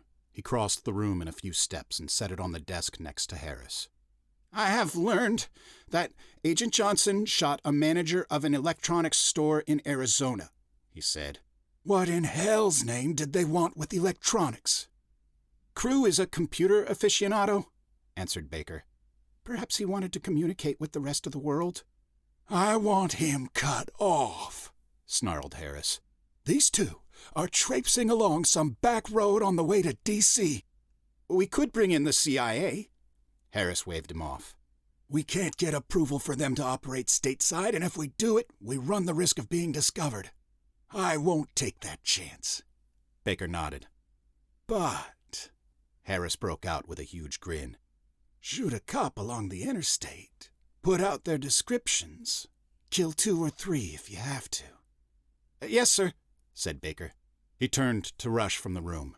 Send me Riggs and Freddy, Harris called after him. As soon as they arrive. And bring me a new monitor. Chapter 26. Sam raced along the 4-lane rural highway that cut through the woodlands. She had the top on the caddy up, but her window was rolled down, and she sang along to a country song in a high-pitched alto voice that was pretty good. Rob leaned against the back window and watched the world as it passed by. The trees were a blur at this speed, just an impression of trees really, too fast to make out individual details. Jody watched him over her shoulder. Let me see that phone. Why? He asked. I need to check in with my superiors. He sat up, but held on to the phone. I don't like it, he said. Every time you call in, someone shows up and tries to kill me. What am I supposed to do? She asked. The people I'm taking you to meet expect me to update them. They don't want you killed. Someone does. Could be a mole. Could be NSA monitoring communications and tasked with tracking us. I don't know. Until I find out who's tipping them off, we go dark. Right on, sugar, Sam added. Let's get us a cheap motel on the outskirts of St. Louis and hide out until this all blows over. We can't do that, said Jody. We have to get to D.C. Sam watched Rob in the rearview mirror. She's not my boss, she said. You make the call. Rob chewed on his lip and blew out a huge breath. We go to D.C. How fast can we drive? Sam hooted. Drive? I'm not putting that many miles on my old Bess. We'll fly. We can't fly. They're going to monitor airports, said Jody. Not my airport. You own an airport? I own a plane at an airport. Small little airfield. We're almost there. Sam smiled at them. You have a plane? Asked Rob. They don't call me captain for my looks, sugar. Rob leaned back against the door and stared out again. Until we know more, I don't want you to call D.C., he told Jody. She nodded, but watched Sam out of the corner of her eye. Sam cranked the wheel of the caddy and backed it into a hangar at the edge of a deserted tarmac. They had waited until dark to cruise up to the airport and spent the time eating and resting. Sam flashed a smile at the night guard and leaned over really far while he checked her ID. He hardly glanced at the passengers and waved them through. Jody and Rob helped her wheel the 4-passenger Cessna out of the hangar and into the light pooled in front of the door. Rob and Jody pulled the door closed. The plane looked a little battered, but the wings were solid. We're going to fly in that? Rob asked. Sam ran a hand along the wing as she walked around to inspect the plane. Watch your cracks, sugar. It's a long walk to our nation's capital. Jody stood next to Rob. It might be safer to walk. Sam opened the door and climbed in. She pulled a clipboard from the cockpit and started going over her pre-flight checklist. How is it you have a plane in St. Louis? Rob asked as he peered into the plane. You know about the network. It's part of our readiness plan. Yeah, but I never heard about this. Sam stuck her head out of the door and blew a strand of hair out of her eyes. That's 'cause you're on the research side? You're an egghead, not a soldier. She leaned down and kissed him on the cheek. I mean that in the best possible way, sugar. Jody stuck her head up beside them. I've seen him fight the Nordis. I think he's a soldier. Sam nodded and ducked back to the clipboard to check against the gauges. He's been trained, yeah, to fight. But how is he against people? That's why I'm here, said Sam. No, that's what I'm here for, countered Jody. Sam winked at her as she hopped out of the plane to inspect the wings and struts. Don't be jealous, hon. He probably needs us both. Rob cleared his throat. I am not jealous, Jody fumed. Could have fooled me, sugar, Sam trilled in her giggle-filled voice. I have to file the flight plan. Care to escort me? She hooked her arm through Rob's elbow. He stumbled as she dragged him along. She led him across the asphalt to the office and small tower while Jody watched them, a confused look on her face. Chapter 27. The office consisted of a lobby with a sofa and 3 chairs, a small table with a coffee maker and a selection of prepackaged snacks beside a soda machine, and a long counter that doubled as a desk. It was manned by a mousy-looking college student with a name tag that read Jeff. Jeff was reading a book, Rites of Passage, with a furrowed look on his face. He glanced up as the door opened. "I saw you drive in," he said, and sat down the book. "I wondered if you were just going to take off." "I can't do that, hon," Sam gushed. "That would be against the law." "I know," said Jeff. He took the preferred flight plan from her hand. "I'd have to call the police." "We're just going to hop over to D.C., Sam said as he reviewed her handwriting and made notes on his log. "Clear night for flying," he said absently. Jeff glanced up at Rob as he handed back the paper. "Anything else?" "That's it, sugar." Sam took the paper and led Rob back through the door. Jeff quirked up one eyebrow and frowned. He thumbed through the scattered papers on his desk, searching. He found what he was looking for and held it up. It was a photocopy bolo for Rob, a notice from the police to be on the lookout.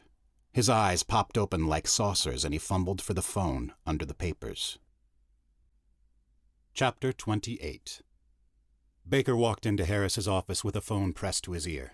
Harris was about to yell, removed the cigar from his mouth to take a deep breath, but Baker held up one finger. It shut him up. No one had ever told him to be quiet. Hold on. Not in this career. Harris wondered if he was going to have to shoot Baker, too. That type of impertinence couldn't be tolerated. Baker clicked the phone shut and set it on the desk. "The state police in St. Louis got a call from a small airport. Our man just took off in a Cessna." "Do we know where they're headed?" "They filed a flight plan for D.C. Harris nodded and shoved the cigar in the corner of his mouth. "That is outstanding, Baker. Outstanding. Scramble a jet and shoot them down." "Sir?" "I didn't stutter, did I?" "No, sir." "Then get a bird in the air and shoot them down." Baker reached for the phone, but Harris put a hand over his to stop him. "Use the other room," he ordered. Baker nodded and backed out of the office. "The door!" called Harris. Baker pulled the door shut. The second door behind Harris slid open and revealed a Norda standing there. "Can you do it without being seen?" asked Harris. The Norda bowed its head. "Make sure it's done this time." Chapter 29. Rob sat in the co-pilot's seat and studied Sam as she worked the controls. The takeoff had been smooth. Her fingers flicked through the toggles and switches as she lifted them off the runway and climbed for altitude. Once they leveled off, she kept both hands on the yoke and scanned the sky. Jody was buckled into one of the rear seats and watched closely. They were wearing large headphones and plugged into the radio system. The noise from the engine was too loud, so it was the only way they could speak to each other. "You said we trained together?" asked Rob. "We sure did, sugar." She shot him a smile. "Why can't I remember?" Sam shrugged. "I have a theory. Want to hear it?" He nodded. "How much of any of your training do you remember?" "Enough," piped in Jody. "I've seen him come through twice so far." Sam nodded. "I don't mean then, hon. I mean right now. Think about your training. How much do you remember right now?" Rob concentrated and frowned. "I can't. I mean, I remember being abducted, and I remember them asking me to help. I know I was trained, but I can't remember." "It's okay," Sam reassured him. "I don't remember some of mine either." "Then why can you remember him?" Jody asked from the back. Sam reached out and ran her fingers through Rob's hair and down his shoulder. "Some things you just don't forget." Flak exploded outside of the plane and jolted them sideways. "What was that?" screamed Rob. Jody hunched forward and tried to push his head down. "We're being shot at," she shouted. An F-16 fighter plane roared past them and looped around. Jody jacked the slide on her pistol and aimed it at Sam's head. "How do they know we were here?" Sam threw the plane into a corkscrew dive. "Wasn't me, I swear." Rob and Jody gripped handles on the side of the plane, and Sam kept up the evasive maneuver. "What are you doing?" Rob shouted. "I gotta lose them, sugar." "Not you." He shook his head and nodded at Jody. "Her!" "She tipped them off." Sam pulled out of the spin, leveled off, and dove left. "No, I didn't," she said. "This isn't helping." Rob bounced off the door as Sam pulled up and angled right. "Then what should I do?" Jody asked. "Not you," Rob said. "Her." Sam sent the plane into a dive again. "Then what should I do?" "Oh, no," said Sam. She let go of the yoke. What are you doing? He's got us. You can't know that. Pull up. Dive. Do something. Sam pointed out of the window. A flash of light spun through the air, locked in on them. It left a gray contrail in the night sky. Stinger, she said. Turn, Rob shouted. It's got a lock, Sam answered. She reached over and grabbed Rob's hand. Sorry, sugar. The F-16 exploded. A gray saucer glided up and slowly overtook the rocket. Friend? Jody called. The missile exploded. I'll take that as a yes. The Cessna rocked by the explosion. It pitched forward and started falling as the engine whined. Grab the yoke, screamed Rob. No control, Sam groaned as she fought the yoke. Rob grabbed the co-pilot's yoke and yanked up on it, but it was no good. The explosion had sent shrapnel through the wing and clipped the control wire. The ground grew closer. Jody braced her arm against the seat, but knew it was hopeless. They were going in, nose first. The cabin filled with a bright white light. Chapter 30. The bright white light dissolved away, and Jody blinked her eyes open. She was laying on a soft metal fabric bed in the middle of a large, smooth-walled chamber. Slick bulkheads were hidden by a dull gray haze, like silks covered the hidden lights. She tried to move her arms and legs, starting with her toes and moving up. Next her fingers. Everything was there, everything responding. She turned her head to one side and saw Rob. He was sitting at a small cafe table with two gray aliens. They had short, squat, bulbous heads with black, oversized eyes and seemed to be conversing with him, though no sound came from the area. Rob smiled and poured a teapot into 3 tiny teacups. He lifted one to the first alien, then the next, and the 3 of them toasted and sipped tea. Rob, she screamed. It came out a whisper. The aliens and Rob glanced over at her. He set down his cup and walked over. What are you doing? She whispered. Why are we here? Rob put his hands on her shoulders and gently pushed her back into the fabric. Having tea, he said. Chamomile is their favorite. He tucked her in under a silver blanket and smoothed the hair back from her head. We made it, he cooed. We survived. You look different, she said softly. He put a finger on her lips. Close your eyes. She turned her head to look at the aliens again. One raised his 3-fingered hand and gave her a slow wave. She wiggled her fingers to wave back. The aliens put their heads together. Somewhere she thought she could hear laughter. I never... Shh, whispered Rob. Chapter 31. Jody opened her eyes and glanced around the room. She was in a hotel. She could tell by the generic print on the wall, the beige wallpaper, and the matching comforters on both double beds. Rob sat on the bed beside her. He pushed her hair back from her forehead. It's time to go, he said. Where are we? She sat up and blinked sleep out of her eyes. D.C., he answered. He moved to the next double bed and gently shook Sam awake. How did we get here? She stuttered. Sam sat up and stretched like a cat. It did very interesting things to her T-shirt, and Rob made sure to pay close attention. Oh, my God, said Jody. I wasn't, Rob started. I remember, cried Jody.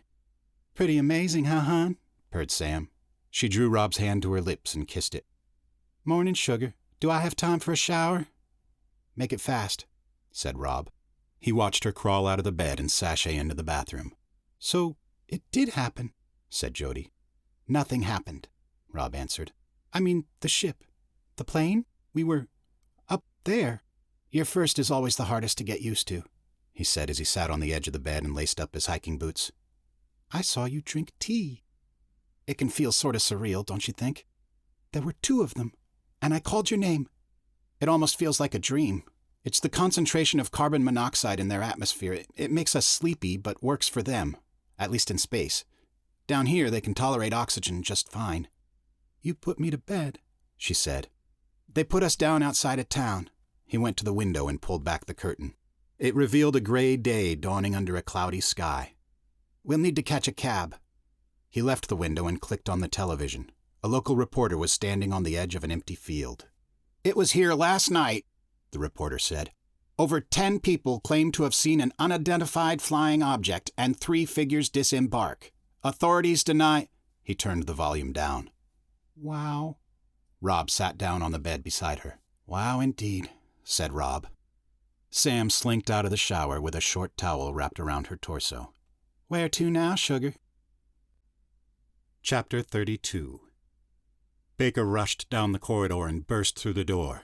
He clutched a narrow briefcase to his chest. "Where are they?" Harris snarled before he had cleared the door. "Here," Baker started to say. He was cut short as Harris jerked the briefcase out of his hand. "Here?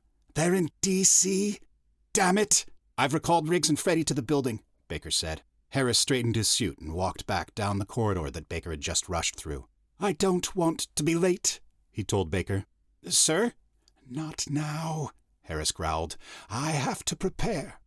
He and Baker went into the elevator and rode 6 floors down.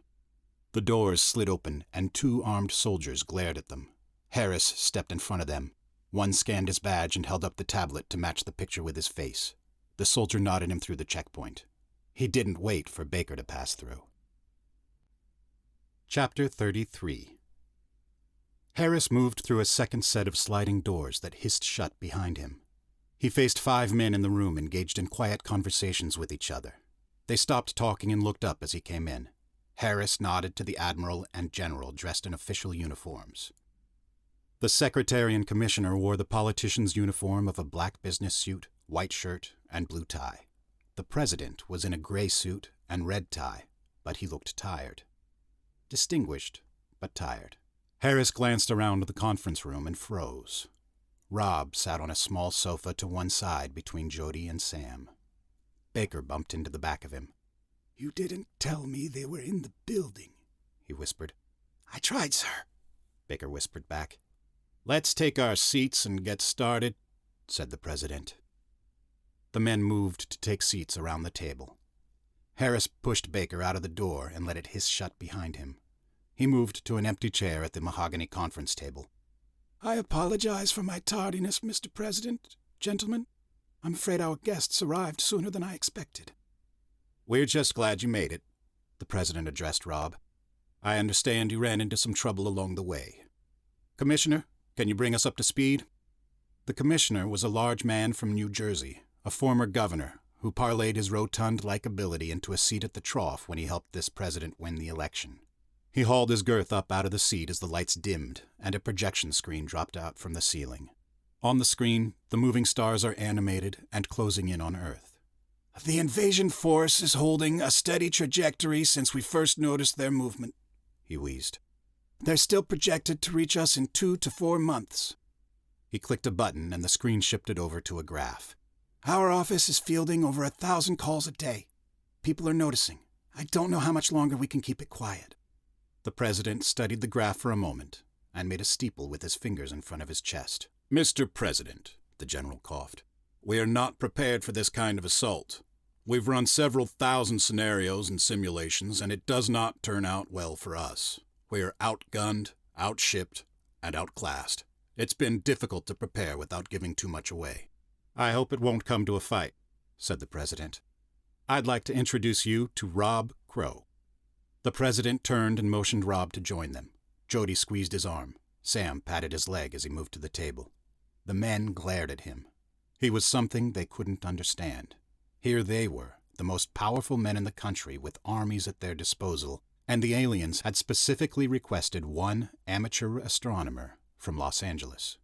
"Want to tell us why they picked you?" the secretary asked.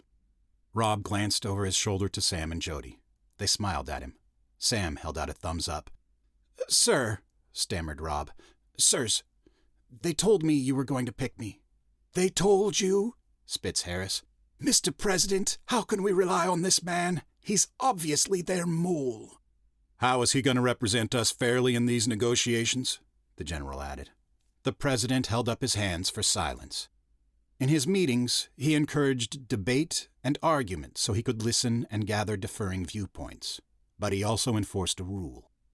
If he asked for quiet, it was given, or you were out of the meeting. He nodded to the secretary. "How did they tell you?" he asked Rob. Rob stared at the floor, trying to discern patterns with the tip of his shoe. "It's all right, son," said the president. "You can tell us." "I'm a multiple abductee," Rob blurted out. The Greys, the aliens that contacted you, they've picked me up between 15 and 20 times over the past several years. I guess we developed a relationship. Rob turned to the commissioner. By the way, your calculations are off. They'll arrive in less than a month. How do you know? The portly man asked. Because they told me. Mr. President, there are issues of trust here, shouted the general. We don't have a choice, General. Their message specifically requested Mr. Crowe. If they want him so damn much, why don't they just take him up there themselves? The men looked at Rob and waited for him to answer. Rob paused for a moment to gather his thoughts. It doesn't work like that.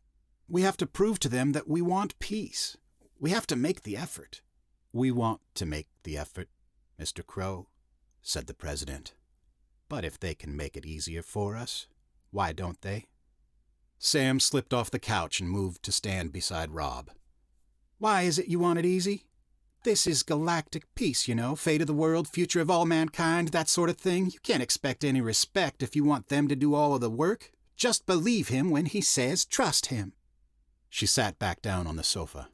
The men in the room stared at her for a moment, except Harris. Why should we believe this kook?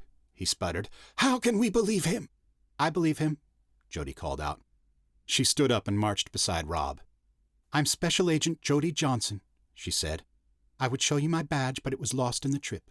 You can check out my credentials with GDAT. I was a witness to this man's abduction on our way here. You watched them take him?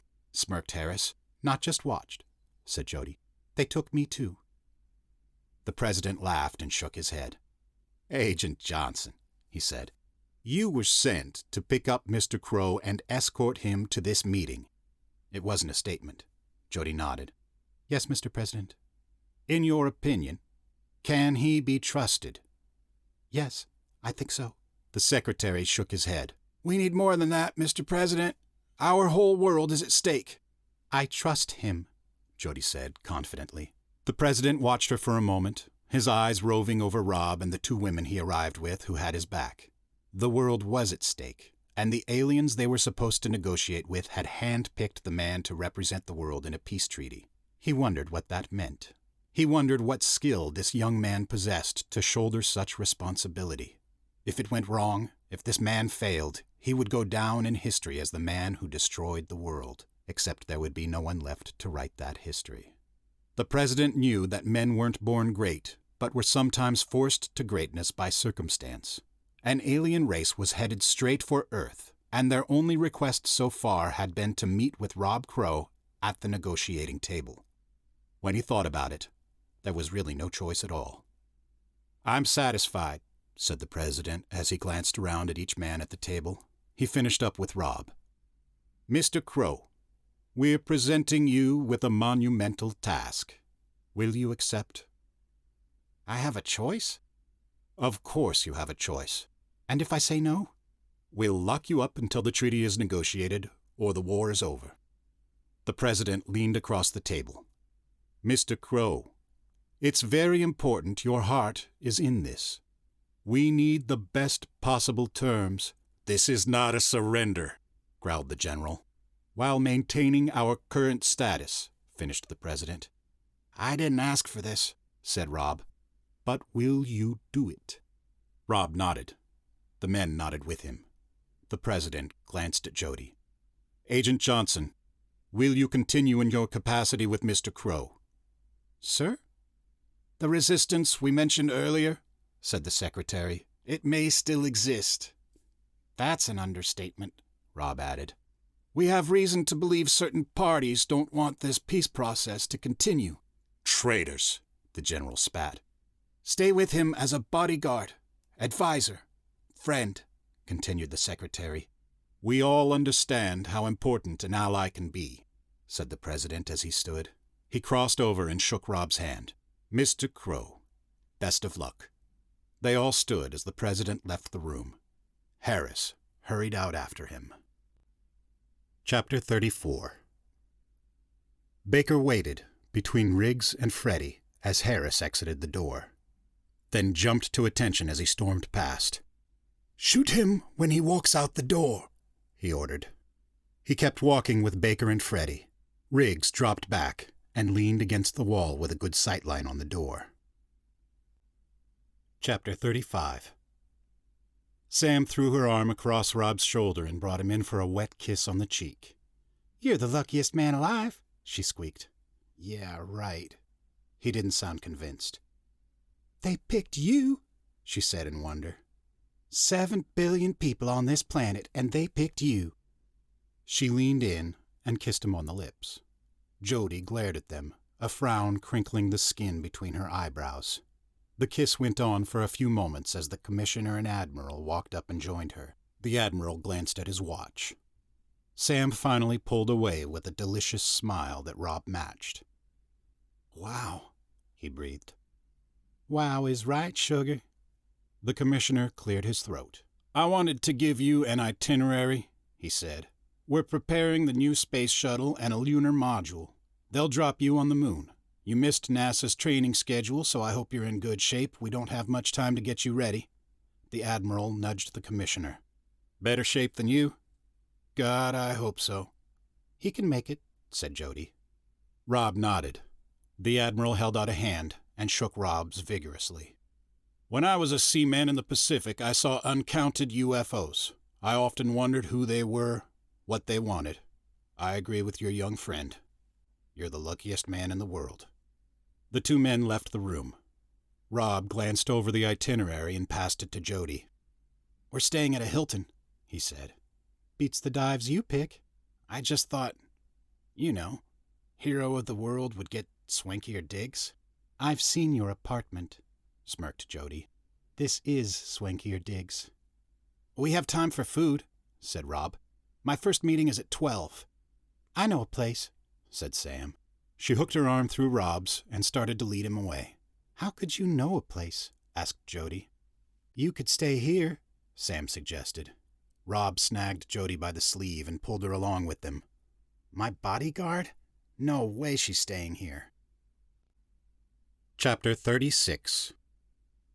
Riggs leaned against the wall, a hand under his jacket as he stared at the door. Rob pushed through with Sam and Jody on his arms.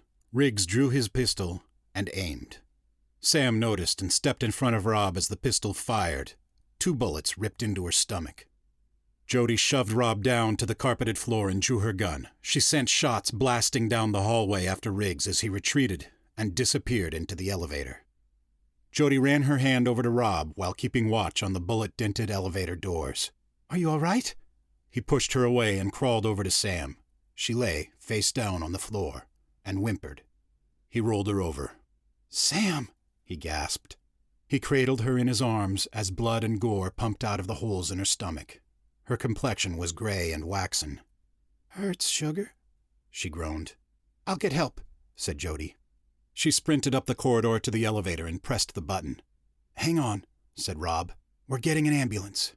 Sam's skin slowly shifted under him from the pink hue of human to the dusky gray of an alien. Her features reformed into the bulbous head and oversized black eyes. "Sorry, sugar. Not strong enough to hold it. You're one of them." She smiled an alien smile. "I picked you. The very first time, I knew you were special. All you have to do is get to the moon. We'll take care of the rest." She reached up and ran one of her 3 fingers down the side of his face.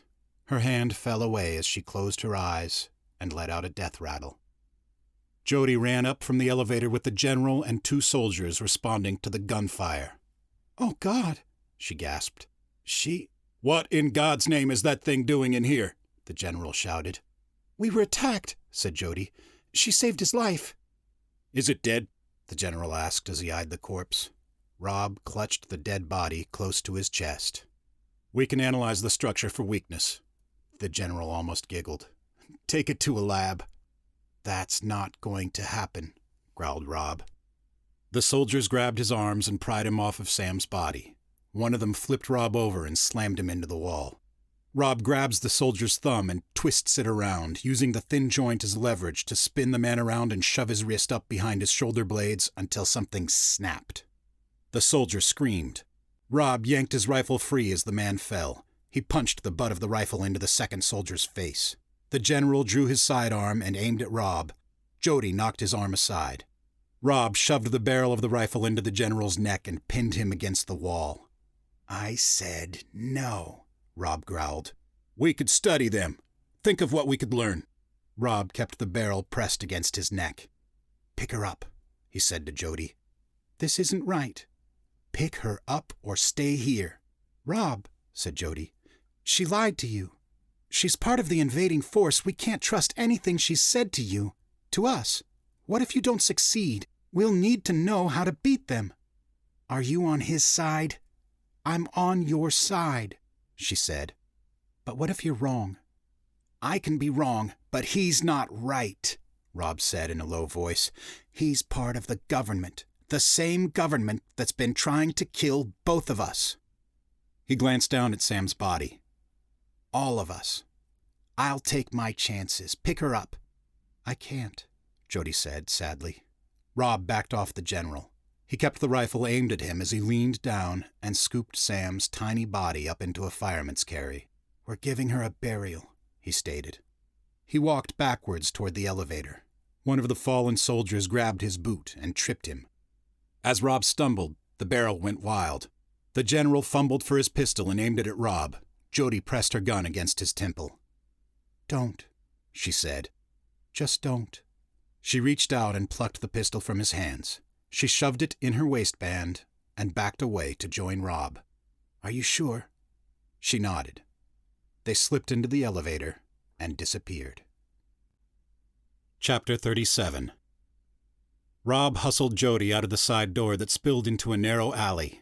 The streets on both ends were packed with a steady flow of pedestrians and traffic. Rob leaned against the wall to catch his breath. "Where are you going to take it?" asked Jody. "Working on that," he huffed. "We won't get far like this," she said. "We need transportation." She jogged to the street and turned the corner.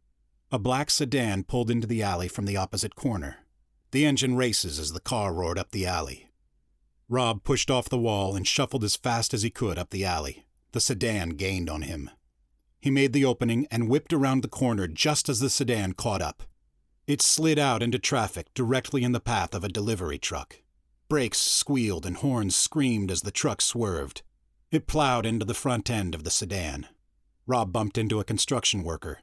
"Hey, buddy," the glow vest-clad man scowled. "Watch it!" He noticed the gray alien body slung over Rob's shoulder and made a grab for it.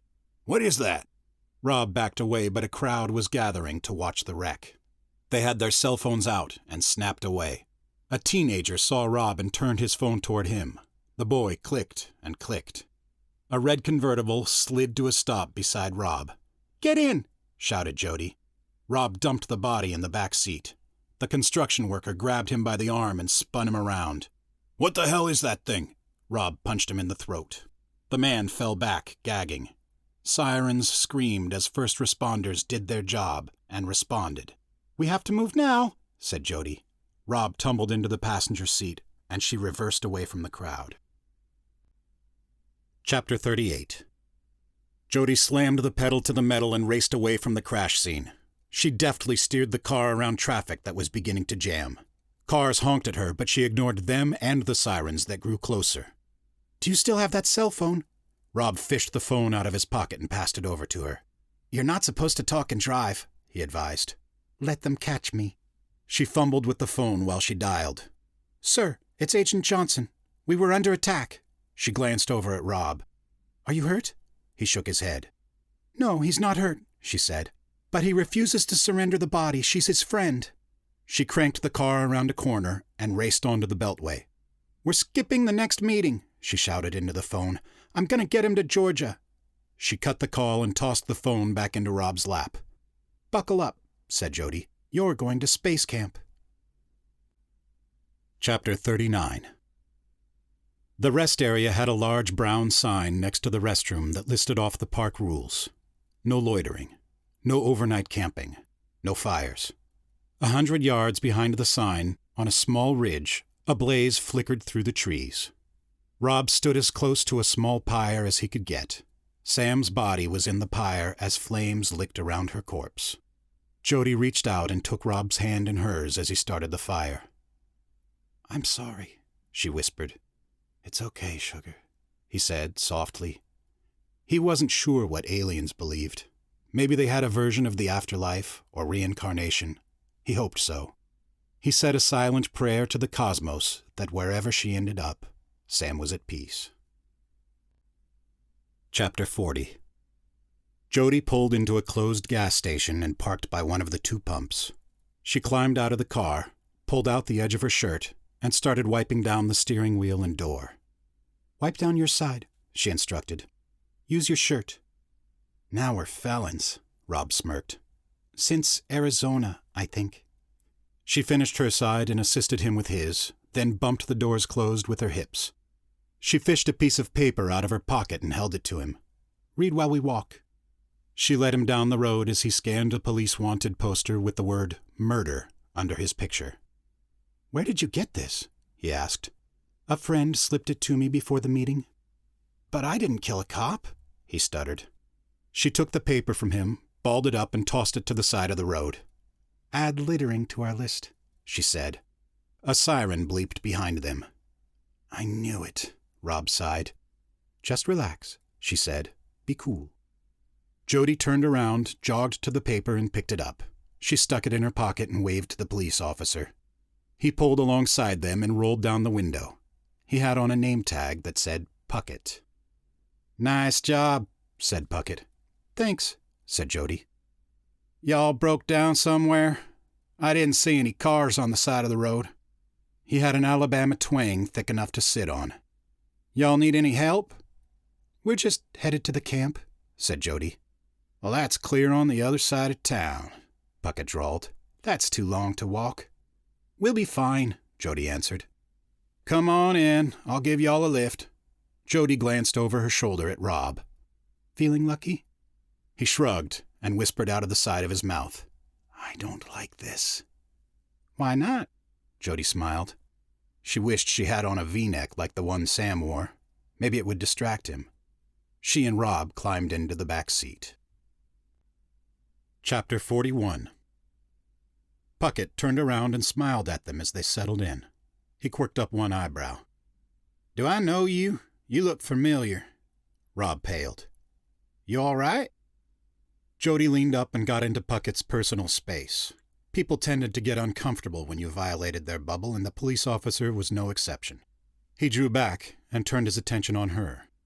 "He's been in a few movies. You may have seen him there," she said.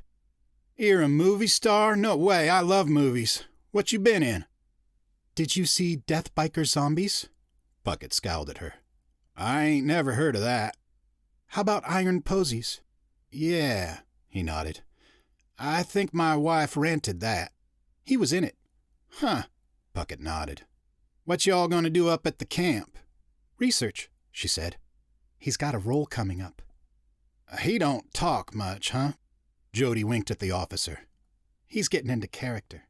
He laughed with her. "Tough, quiet guy. I like those." Chapter 42.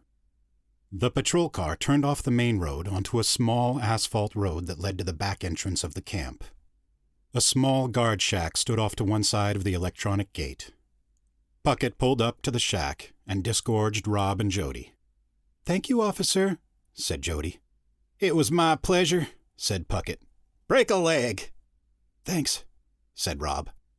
"Did I say it right?" Puckett asked Jody. "You did just fine." She gave him a thumbs up.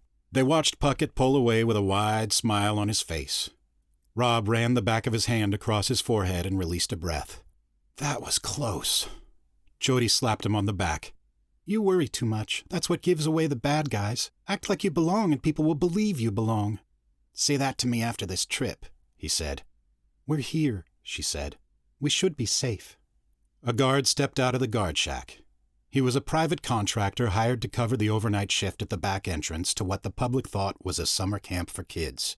"We were sent word to expect you," he said, and pointed through the gate. "He'll take you to command." The wire mesh fence slowly rolled back. Rob and Jody walked through to a waiting Jeep manned with a husky giant driver. His name was Reg, a corn-fed boy from Nebraska. "No more snafus," said Jody. She flashed a big smile that he didn't return as they climbed into the Jeep, and Reg took off. Chapter 43. Reg gripped the wheel with both hands. This was an older model Jeep Wrangler, painted NASA white, normally reserved for camp use. NASA recycled their Jeeps through the children's program at the insistence of a government waste oversight committee. Reg didn't care. It reminded him of his dad's Jeep back home in Nebraska, the one his dad taught him to drive on. It gave him a sense of familiarity, which made him talkative. "You're a little late, aren't you?" "What do you mean?" Jody asked. "The rest of the team left for Canaveral 2 days ago. Are you training for the next mission?" Jody pulled her gun from the holster and rested it on her lap. Rob leaned forward from the back seat. "Situation normal," he shouted over the wind. "Who is in command of this base?" Jody asked. Reg shrugged. "We were brought in yesterday," he said. "I just report to my sergeant." "Pull over," she said. "What?" Jody raised her pistol and pointed it at him. "Pull behind those trees." "That's a restricted area. I could get in trouble." "You could get dead," she said, and pushed the pistol closer to his head. Reg cranked the wheel and pulled off the road. She made him stop behind a copse of trees. "Do you know what we're looking for?" asked Rob. She shook her head, then nodded as they heard the roar of a diesel engine chugging up the road they were just on. A troop transport rolled past with a squad of black-clad commandos in the back. "A setup," Rob sighed. "We should have anticipated this." Jody turned around in the seat. "If you're the only one who can negotiate the treaty, why didn't the Greys take you to the moon themselves?" Reg screwed up his face in confusion but kept quiet as he listened. "You're asking me that now? Did you see the back of that truck? That's twice I've fought them for you. I brought you to D.C. I brought you to Georgia. We're running all over the country being chased by an army and aliens, and when we get to where we're supposed to be, the people waiting on you are gone." Rob leaned back in the seat. "Damn. Damn right," she growled. "You were a decoy. You're not the only expert on ETs." "ETs?" asked Reg. "It's a setup. We've been a setup all along." Rob shook his head no. "They wouldn't do that to me," he said quietly. "She wouldn't do that to me. Maybe she didn't know." "ETs," said Reg. "Extraterrestrials," said Jody. "Moon men?" "Like those?" He pointed. She followed his finger. Nordis hovered out of the woods on an intercept course for the Jeep. Jody launched herself and tackled Reg out of the Jeep as laser bolts sliced into his seat. She propped up on her elbows and searched for her gun. "Crowe!" she screamed. Rob kneeled down beside her and handed her the pistol. "Be cool," he said in a low, calm voice. "I'll distract them. Move over there." He pointed to the far side of the road. Reg whimpered under her. "Be careful," she whispered. Rob ran a finger down her cheek. "Run fast. Stay low." He bolted from behind the flaming wreckage of the Jeep. Jody picked Reg up and propelled him across the road. "Run!" she shouted. She tried to keep an eye on Rob and Reg at the same time. The soldier from Nebraska was running hard, arms pinwheeling as he sucked wind. Rob zigged and zagged as lasers slammed into the ground, sending up puffs of smoke and explosions of rock and dirt. He plowed into the lead Nord and ripped the rifle from his hands. He blasted 2 of them on the run and ducked behind a tree as the other 2 drew a bead on him. "What's he doing?" Reg watched breathlessly beside her. They heard the chug of the transport returning. "Reinforcements," she grunted. "Give me your weapon." "We weren't issued field pieces," Reg said. "Damn!" She checked her clip and pockets for ammo. "Damn it!" she growled again. Rob ran around a tree and blasted the last 2 Nordis. He sprinted toward Jody and scooped up their fallen rifles. "Company." She nodded toward the truck as he slid up beside her. "Those pop guns gonna last more than a minute?" He winked. "We can manage." He sighted along the barrel of the rifle and shot a laser into the front of the truck. The engine exploded. The back end bucked up and tossed commandos out across the road and woods. Jody raised her pistol and aimed at the men as they staggered up. "Save your bullets," said Rob. He picked off 1 commando, then a second. "Those are humans?" Jody said. "I'm in the zone." He picked off 2 more. The commandos recovered quickly and put the flaming truck between them and Rob's firing position as they regrouped. "We have to get out of here." Jody grabbed Reg and shook him. "Which way is the fastest way out?" He pointed. She grabbed Rob by the waist and steered. "Let's go." She pulled him back as he covered their retreat, the barrel of the blaster roaming the landscape. "Hold on." He pulled free. He jogged toward the edge of the road. "Hey, fellas!" he screamed. "I'm out of bullets!" He dropped both rifles and sprinted past Reg. "Duck and cover," he called the Reg. The commandos peeked out and started moving across the road. Rob sprinted through the trees with Jody by his side. His lips moved while he counted. He grabbed Jody and spun her around a tree, then used his body to cover her. The rifles exploded near a group of advancing commandos.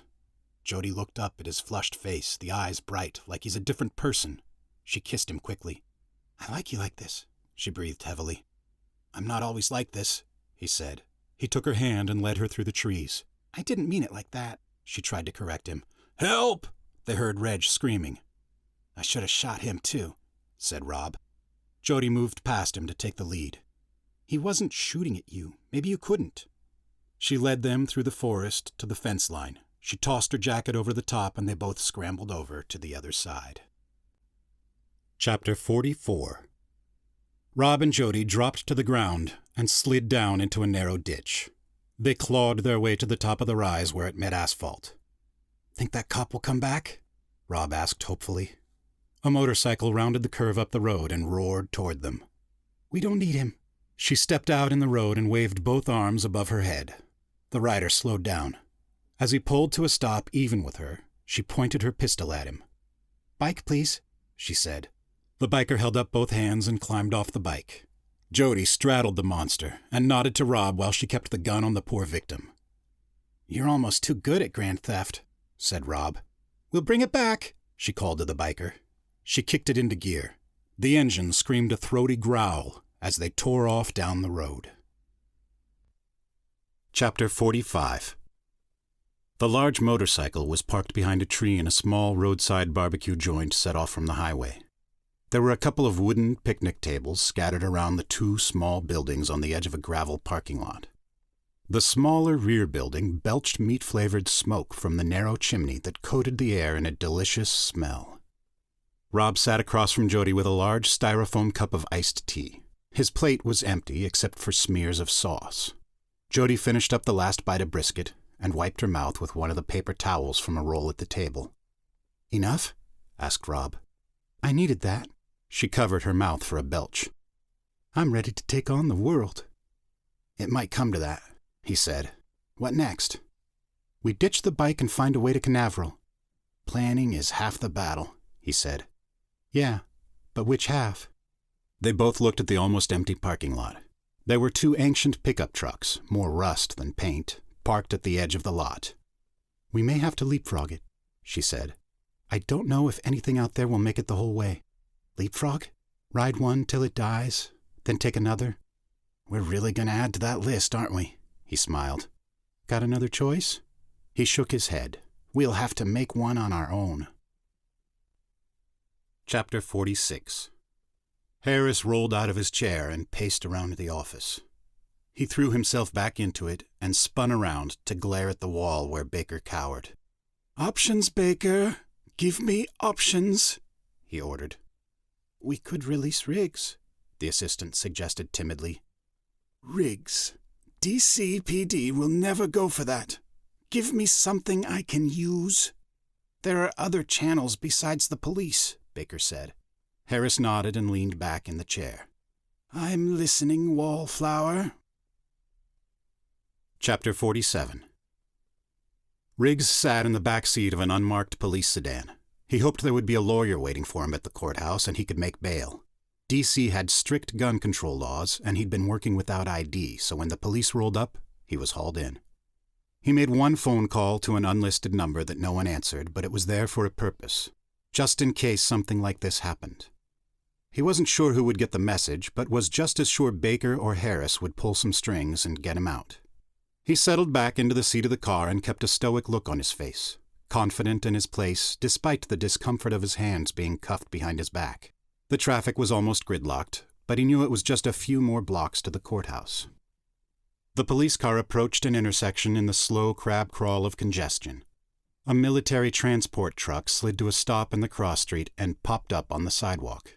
Freddie hopped out of the passenger seat, and 4 commandos dropped out of the back. They advanced on the police car and surrounded it. The 2 officers in the front seat raised their hands. Freddie opened the back door and helped Riggs out. He tapped on the driver's side window and held out his hand. The police officer rolled the window down and dropped a handcuff key into his open palm. Freddie uncuffed Riggs and escorted him to the back of the transport. The commandos backed off, but kept their weapons trained on the police car. When they jumped in the back, the transport wheeled around and drove away. The two police officers exchanged glances. "I ain't even asking," said the driver. Chapter 48. Riggs massaged the red marks on his wrist to get some feeling back into them. He took a preferred pistol from one of the commandos, checked the slide and load in the magazine, and stuffed it in his waistband. "What took so long?" "We had to wait until they moved you," said Freddie. "It takes us an hour to overthrow a third-world country, but it takes all day to break one of our own out of jail?" "And you wonder why they dragged their feet," sniffed Freddie. "Where's our boy?" Riggs changed the subject. "They left Georgia, stole a motorcycle." "They? She's still with him?" Freddie frowned and nodded. "Need me to find him?" "That's why you're out." "Tell the driver to get us to the airport." Chapter 49. Rob stood with his back to one of the old pickup trucks while Jody worked the lock. He fidgeted and would have paced around, but he was afraid that would draw too much attention. "Would you relax?" she huffed out. "You're making me nervous." "I'm trying," he shot back. "I don't quite have your experience at boosting cars." "Boosting cars," she smirked. "Who talks like that? Just pretend we're hijacking a UFO from your buddies." "That helps," he said sarcastically. She cracked the door open and leaned in on the floorboard. She used a piece of metal to jimmy open the drive column until it slipped and cut her palm. "Ouch!" she cried. Rob bent in to check on her. "Are you all right?" She held the wound to her chest and held it tight. "Let me see," he said. She held out her hand. He took it in his and examined the wound. He took a breath and blew across it. The air passing over cooled the ow factor and gave her chill bumps. She shivered. "Freeze!" a voice from behind Rob commanded. The sheriff loomed up over them and aimed his gun at Rob's head. "Just move nice and slow there, partner." Rob leaned back and lifted both hands into the air. "I'm not armed," he said. "Back away from the car. Girl, you get out of there where I can see you." Jody slid up and stood beside Rob. She glanced over to him and after a second raised her hands too. "Looks like I stopped myself a red-handed car thief." He pointed his pistol at her bleeding palm. Jody rolled her eyes. "I'm a federal agent. My credentials are in my coat pocket." The sheriff motioned them to turn around. "No Fed would be stealing a truck. At least not any that I know of. Turn around. Put your hands behind your head." Rob turned around, but Jody stood her ground. "You can check my pocket." "You don't worry yourself. I'm gonna check your pockets. Now turn around." He stepped up behind Rob and pushed the gun into his back. "Put your left hand behind you." He cuffed Rob with his free hand, then moved to Jody. After he had her in handcuffs, he rummaged through her pocket and pulled out her leather-bound badge. He studied it for a moment, then slipped it into his shirt pocket. "Looks fake to me, but I ain't an expert on it. I'll have to check it out." He led them to his car and placed them both in the back seat. Chapter 50. The sheriff led Jody and Rob through the doors of the tiny police station. The deputy, Craig, was leaned back in his chair, feet propped up on his desk, pretending to read a magazine while his head bobbed fighting sleep. He sat up quickly when he saw the sheriff. "What you got there, Sheriff?" "Couple of car thieves. Caught them in the act." "Ain't you lucky?" The sheriff stopped them at the long counter that separated the two desks from the front of the room. A cage was bolted into the wall at the far end of the room, divided into two cells with a shared bench along the back wall. "Put them in holding, will you?" the sheriff ordered. Craig took them to the cell and locked them inside. He made them put their arms through a rectangular cutout in the bars and removed their cuffs. "The girl says she's a Fed," the sheriff said. "I'm going to check it out." "Want me to do anything?" Craig asked. "Well, that one won't tell me his name. See what you can find out." Craig gave Rob the once-over. "Strong, silent type, huh? You want to do this the easy way?" Jody pushed herself in front of Rob. "He is a federal witness under my protection. For his own safety, he will not tell you any information." "That's so," drawled Craig. He looked over Rob again. You look familiar to me. You been in here before? He's never been in custody, Jody cut in. Check them wanted posters, said the sheriff. You look at them enough. Craig lumbered back to his desk and settled into the wooden chair with a creak. He started shuffling through a thick sheaf of wanted papers. He stopped on one, glanced up at Rob, and back down at the piece of paper. Hey, Sheriff? Don't bother me. You know who you picked up? He stood up from his desk and hefted a long nightstick. He walked over to the cell and dragged the stick along the bars. This is a cop killer. The sheriff lunged up out of his desk and grabbed the wanted poster. He could barely catch his breath as he studied it. Shot a state trooper in Arizona. Craig slammed his nightstick along the bars. You like killing cops? He didn't kill a cop, shouted Jody. It's a mistake.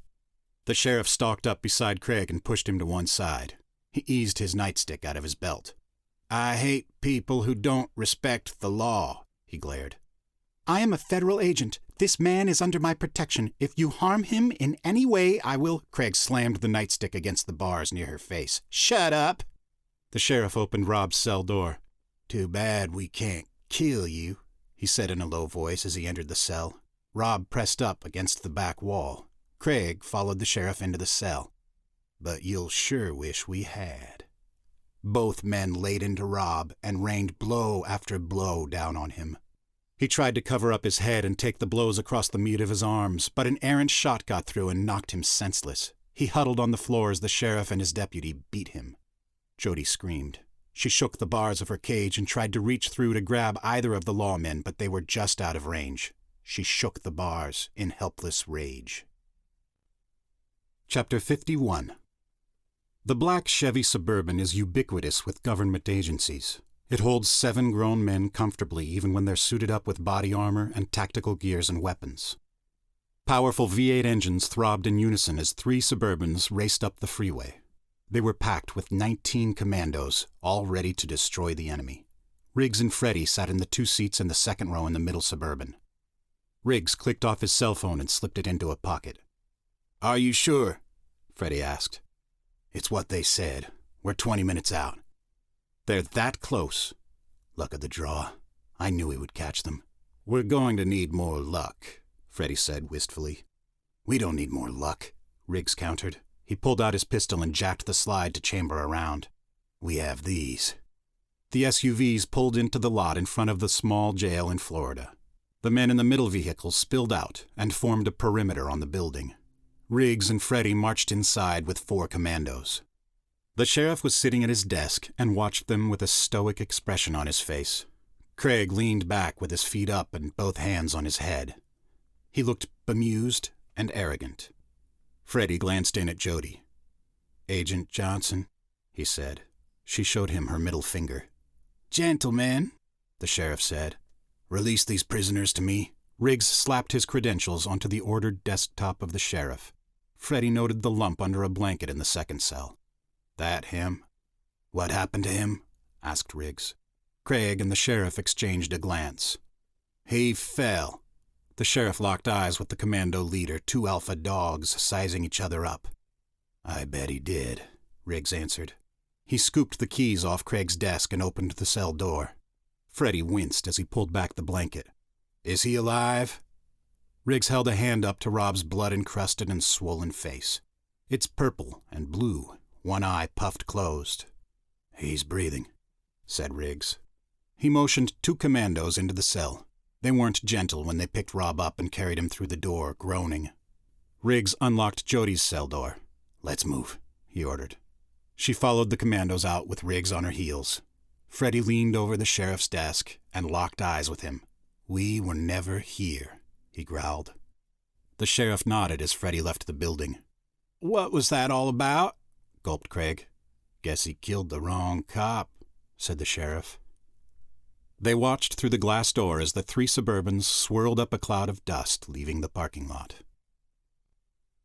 Chapter 52. Rob slumped between 2 commandos in the 3rd row seat. His face was wiped clean, but that just showed how bad the beating had been. One eye was almost completely swollen shut, the skin around the socket puffy and purple. His nose was broken and misshapen, and blood still crusted his hair where a couple of butterfly bandages had been applied to close a gash. Jody turned around in her seat. "How bad are you hurt?" She held up 3 fingers. "Can you tell me how many fingers I'm holding up?" "Don't talk to him," said Riggs.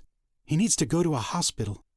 "I would worry more about what's going to happen to you," Riggs threatened. Jody didn't turn around, though. She reached out and grabbed one of Rob's hands. He winced. She felt the swollen fingers, bruised but not broken. The Suburbans turned off the main road to a long gravel driveway that curved through a large empty field to a ranch house.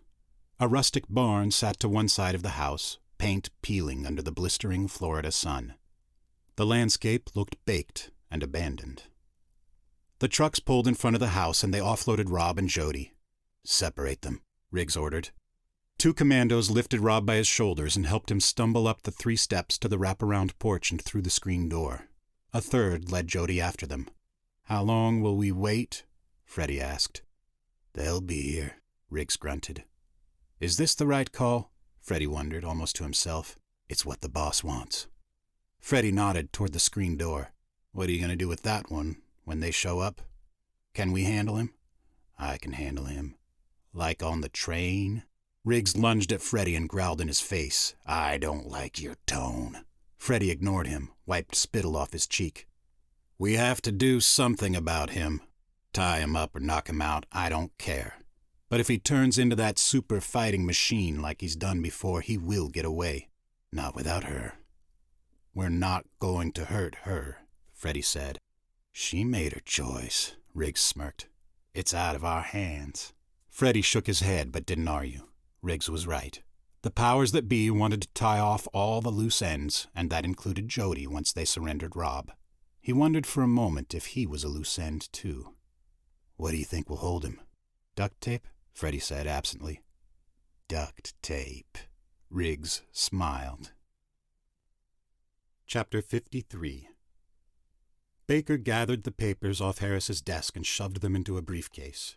"Forward all of my messages to Canaveral," Harris ordered. "Let me know when our friends have retrieved their cargo." "Won't that be dangerous?" Baker asked. "You roll the dice, you place your bets." Baker nodded. "You don't gamble, sir. You know what's going to happen down there." Harris stuffed an unlit cigar in the corner of his mouth and grinned around the edges of it. "I know a lot more than I say."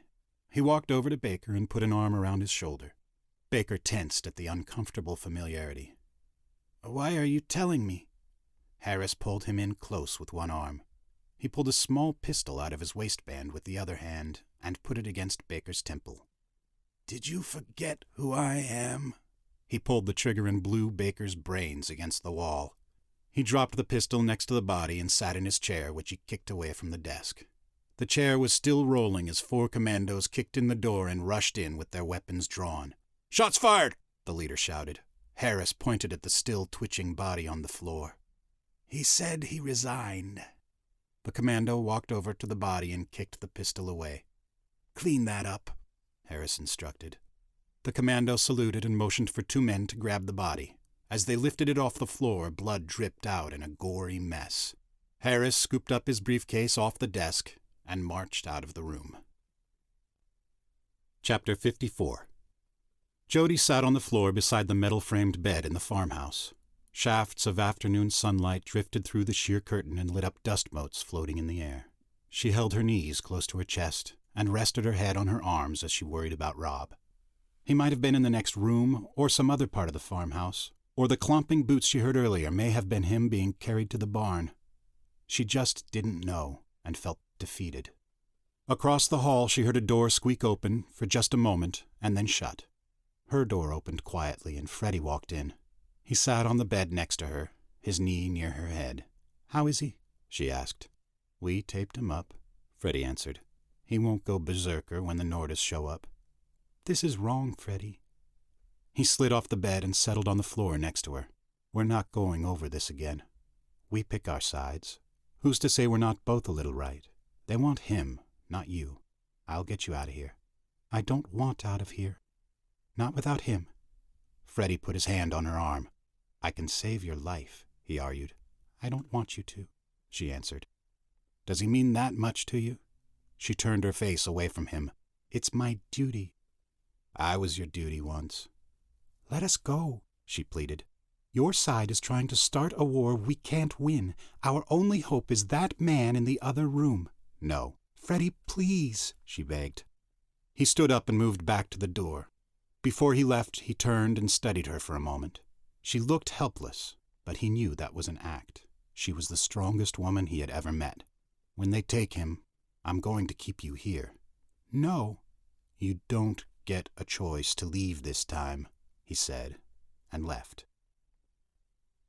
Chapter 55.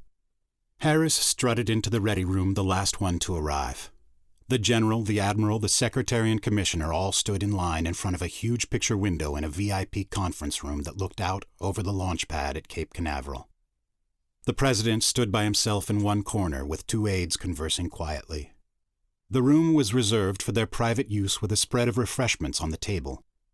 Monitors lined one wall, providing close-up views of the workers as they scrambled around the rockets and the shuttle on the tarmac. They were so far away the men in the room couldn't see them with the naked eye. The window was there for dramatic effect, allowing the visitors to watch the fire and billowing smoke as the shuttle blasted into the clear Florida sky. The secretary glanced up as Harris settled in line with them. "Glad you could make it." Harris flashed a cocky smile. "And miss this? Not in this life." "There they are," said the president.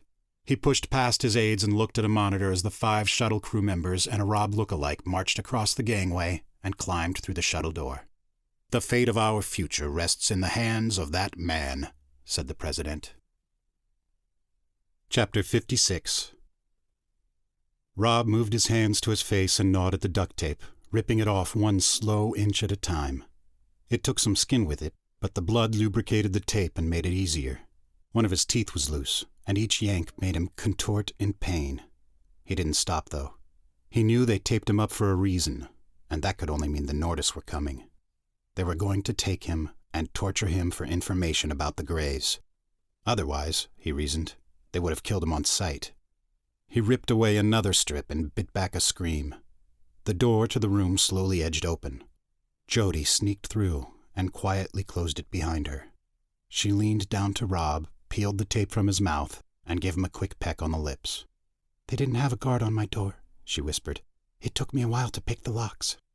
She helped him free his wrists and ankles. "Are you hurt?" "Grand Theft Auto," he whispered. "Where did you grow up?" "I'll tell you after we get out of here." "Can we?" he asked. "I hope," she shrugged. She tried the window, but it was painted shut. "Damn," she muttered. "Let me try something," he said. He took the duct tape and pressed it to the large pane of glass. He built a quick asterisk pattern, smoothed it down, and punched the center. The glass cracked loudly but didn't shatter. Jody watched the door as he pulled the pieces out. No one had heard them. They dropped through the window and studied the empty field as twilight settled across the sky. A dimly lit saucer drifted across the horizon and hovered over the barn. "Run," said Rob, and they did. Chapter 57. A pickup truck cruised along the 2-lane country highway. Both windows were down, and country music was cranked up loud. The headlights were on bright, casting 2 cones of light that lit up the road for hundreds of yards. Rob stumbled out of the woods and across the road. The driver stood on his brakes and fishtailed to a stop. "Holy crap!" the driver said as he jumped out of the truck and rushed over to check on Rob. "Are you all right?" Rob whirled around and grabbed the driver. He punched him once, twice, and the man went down. "I'm really sorry about that," said Rob. Jody hurried out of the woods and helped drag the man off the road. "Did we have to do this?" he asked her. "We can't have him talking," she said. They heard the whirring echo of a helicopter chopping through the woods and spotlights searching among the trees. "Let's get moving," she said. "I'll drive." Chapter 58. Harris shifted his body closer to the general. "What's our timetable?" 2 hours, said the general. "Time enough for coffee," grinned Harris. "There's always time for coffee," the general grinned back. Chapter 59. Jody stared down at the speedometer on the truck. The engine was making a high-pitched whining sound, so she didn't dare push it any further past 90. "We won't make it," said Rob. "We'll make it." She gritted her teeth and gripped the wheel tighter as she tried to coax it to 95. In the VIP viewing suite, the 6 men lined up at the window to watch the countdown. A voice over a speaker box was the only sound in the room. T-minus 1 minute, it said. Chapter 60. Jody slid the truck to a stop in front of the guard shack on the back entrance to Cape Canaveral. A guard jumped out of the shack, and when he saw who the crazy driver was, he gave a half smile. "What are you doing here?" said Reg. "We need to stop the liftoff," Jody answered. Reg lifted his rifle and held them at bay. "You hold it right there. My orders are to shoot you on sight." "Then why aren't you shooting?" asked Rob. Still, he took a step away from Jody, putting distance between them. If Reg was going to take a shot, one of them might have a chance to shoot him back or even stop him. "Don't tempt me," said Reg as he lifted the gun higher. Rob could hear a small speaker in the guard shack counting down from 10. "We're too late," he said. The speaker hit 1, and they watched a plume of smoke and fire light up in the distance moments before the sound rushed past them. The shuttle started to lift off the ground, then exploded brilliantly. Jody threw herself across Rob as the shock wave washed over them and knocked Reg to the ground. Chapter 61. 5 of the men in the conference room covered their eyes to shield it from the explosion on the tarmac across from them. Harris smiled as he watched intently. "What the hell just happened?" the president shouted. But the one man in the room who could give him an answer wouldn't. Chapter 62. Jody lifted Rob up off the ground and helped him dust off. "Are you hurt?" He shook his head no. "That was our only hope," she sighed.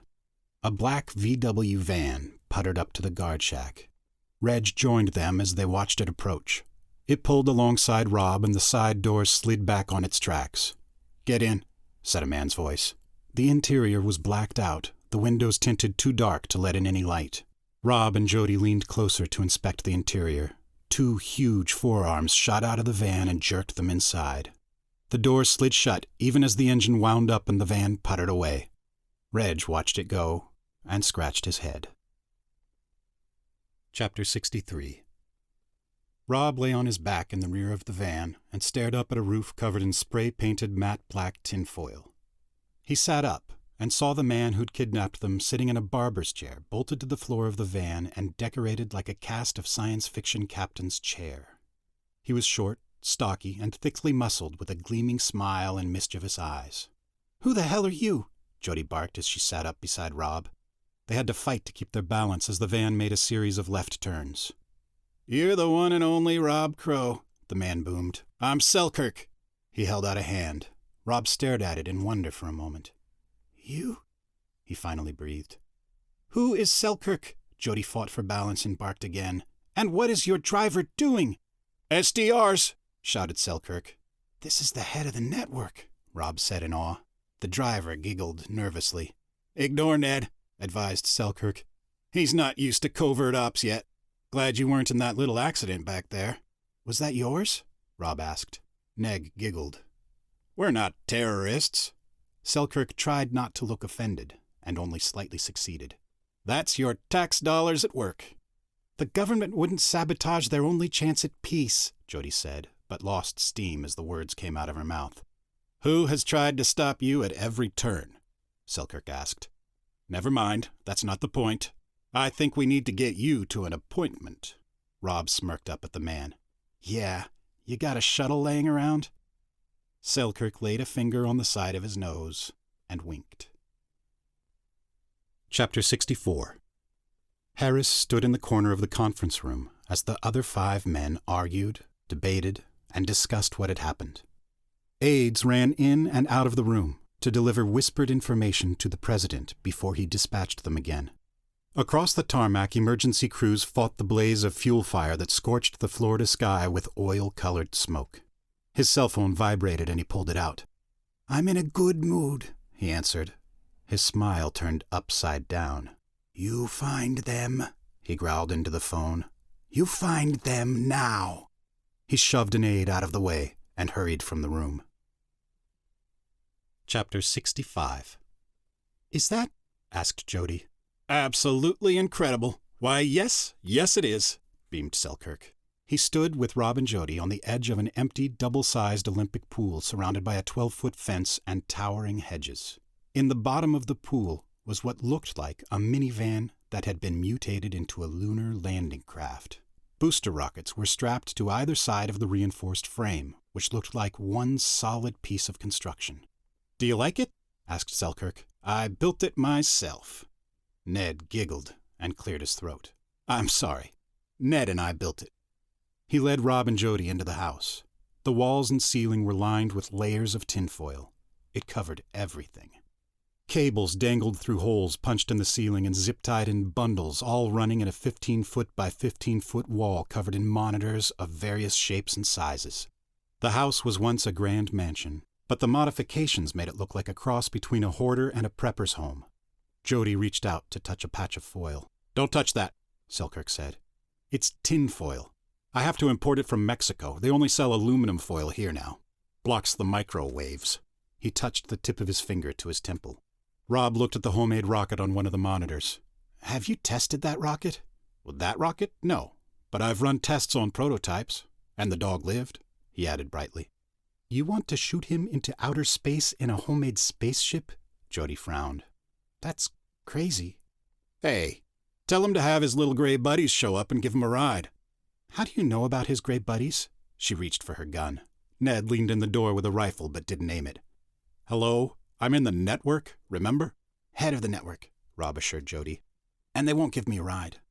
"Then go to your government and ask them for a lift." "Oh, right. You can't because they will kill you." "Beggars and choosers, sweetheart." "Don't call me sweetheart," she grunted. "I absolutely love a woman with a gun." Selkirk smiled. "Is it safe?" she asked. "Doesn't matter," said Rob. "We have to try." "If it's any consolation, I'd go up it in a heartbeat. Unfortunately, they didn't pick me." "Have you been abducted?" Selkirk shook his head sadly. "I haven't had that honor. No." He settled into a chair in front of a computer monitor and keyboard. His fingers began pecking furiously. "I'm letting our junior staff know you're here. We're go in 1 hour." "An hour?" Jody shouted. "What about training? What about preparation?" "It ain't rocket science, sweetheart," Selkirk said. "Technically it is rocket science," she shot back. "But I already took care of that part. All our boy has to do is get in the spacesuit I made and get in the rocket." "The homemade rocket?" "The perfectly almost guaranteed to be safe rocket I built with my own 2 hands." Ned giggled. "Ned and I built with our own hands and ride to the moon to save our asses." "But—" Rob put his arm around Jody's shoulder and steered her away from Selkirk. "We'll be ready," he said. "There's a suit at the top of the stairs," said Selkirk. "First door on your left." "I'm ready," he whispered to her. "I can do it. You don't have to protect me anymore. I haven't done a good job so far. We were up against some overwhelming odds. But here I am."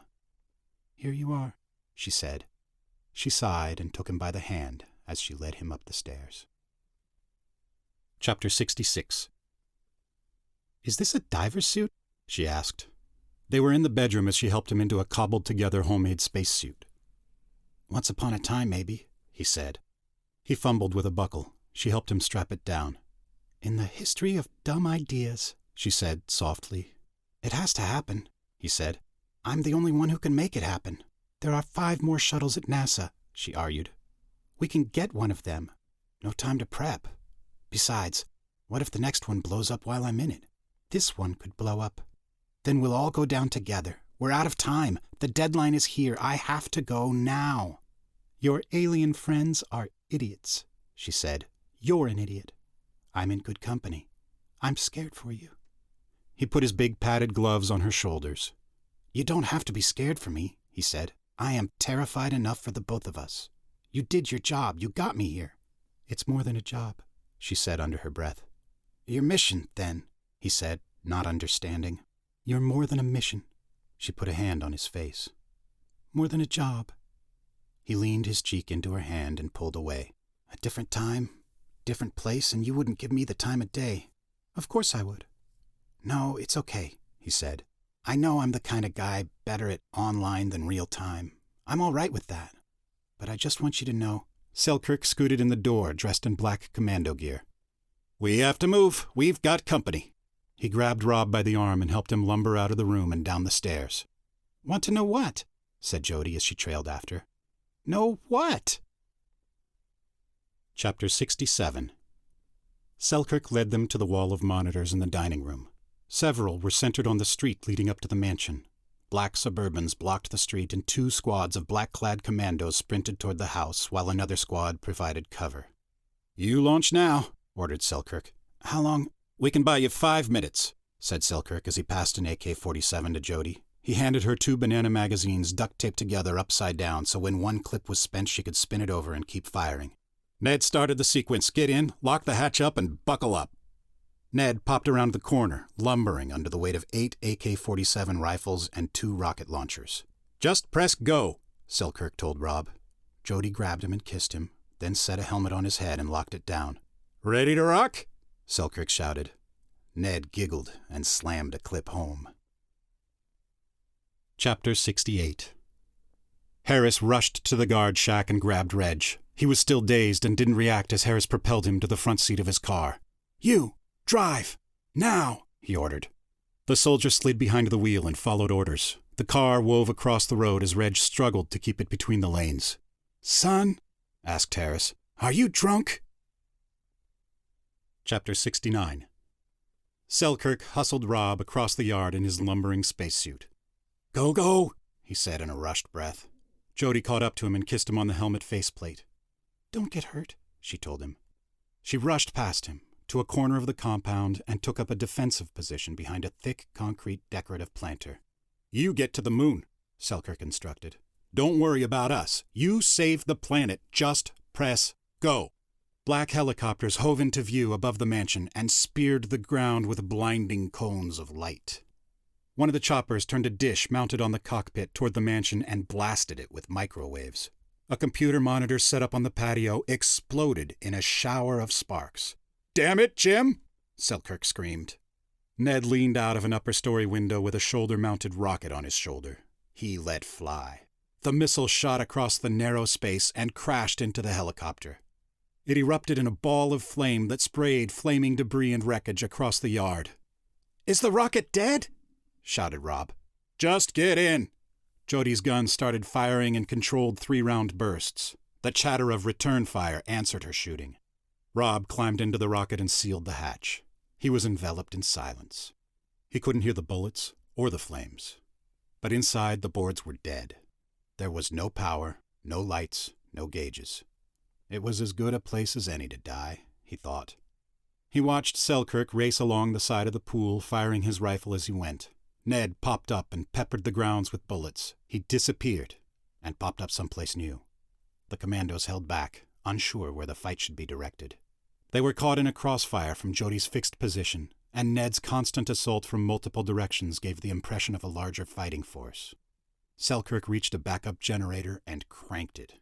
Inside the rocket, the board lit up. The engines started whining as they warmed up. Rob studied the monitors, trying to make heads or tails of the setup. He glanced through the cockpit window at Selkirk and shrugged. "Do I run startup again?" he shouted. But it was no good. The helmet and hatch blocked his voice, and Selkirk wasn't on a radio. Rob watched him flip the clip and spray at unseen attackers, then turn to him. Rob could read his lips. "Just press go." He punched the giant red button marked Go. Chapter 70. Riggs led a team of commandos on the fixed position, while Freddy covered their 6. They heard the roar of the rocket as a cloud of dust, dirt, and flame washed over the edge of the swimming pool and barreled toward them. The rocket leaped out of the pool and fought gravity as it headed into the eastern horizon. The second chopper pulled up and tried to get a missile lock on the rocket, but the spaceship was moving too fast. The missile slid past the exhaust and cut through the contrail. A Nordis saucer topped the horizon on an intercept course for the spaceship.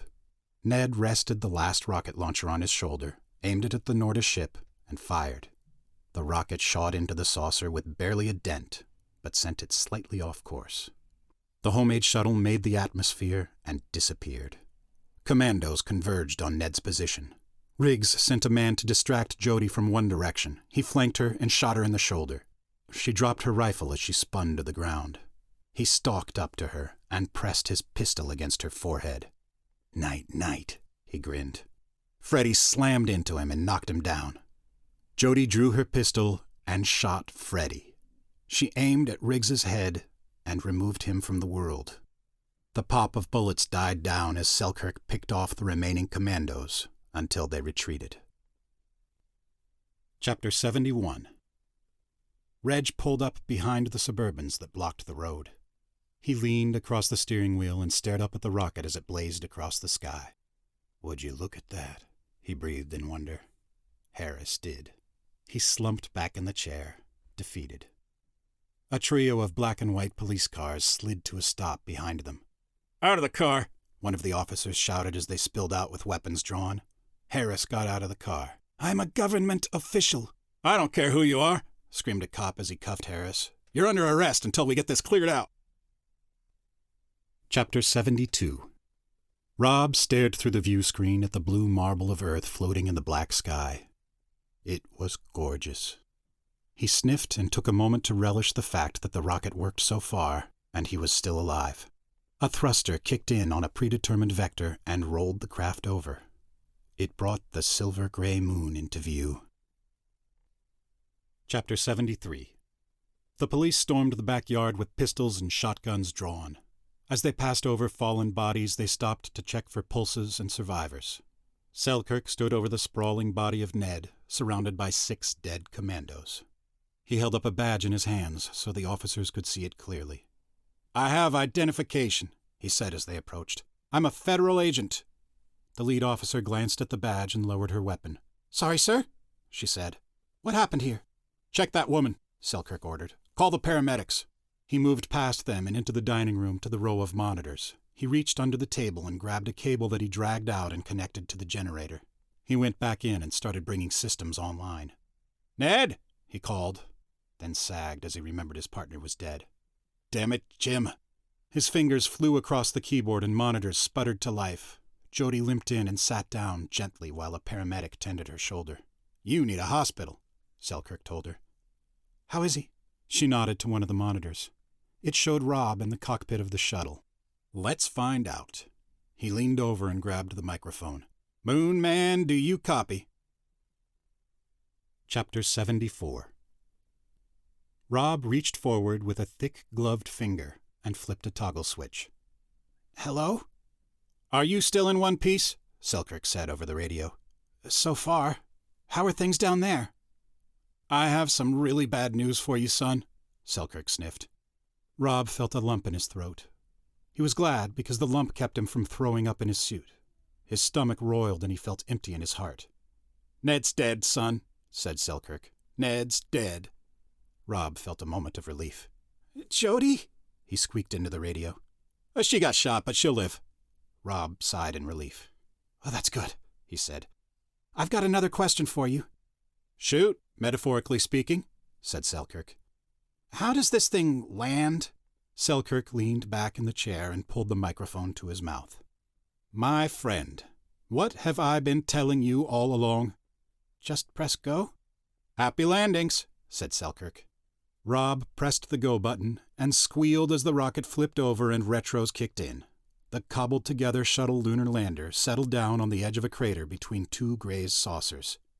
"Rob?" Jody said on the radio. "I made it!" he shouted.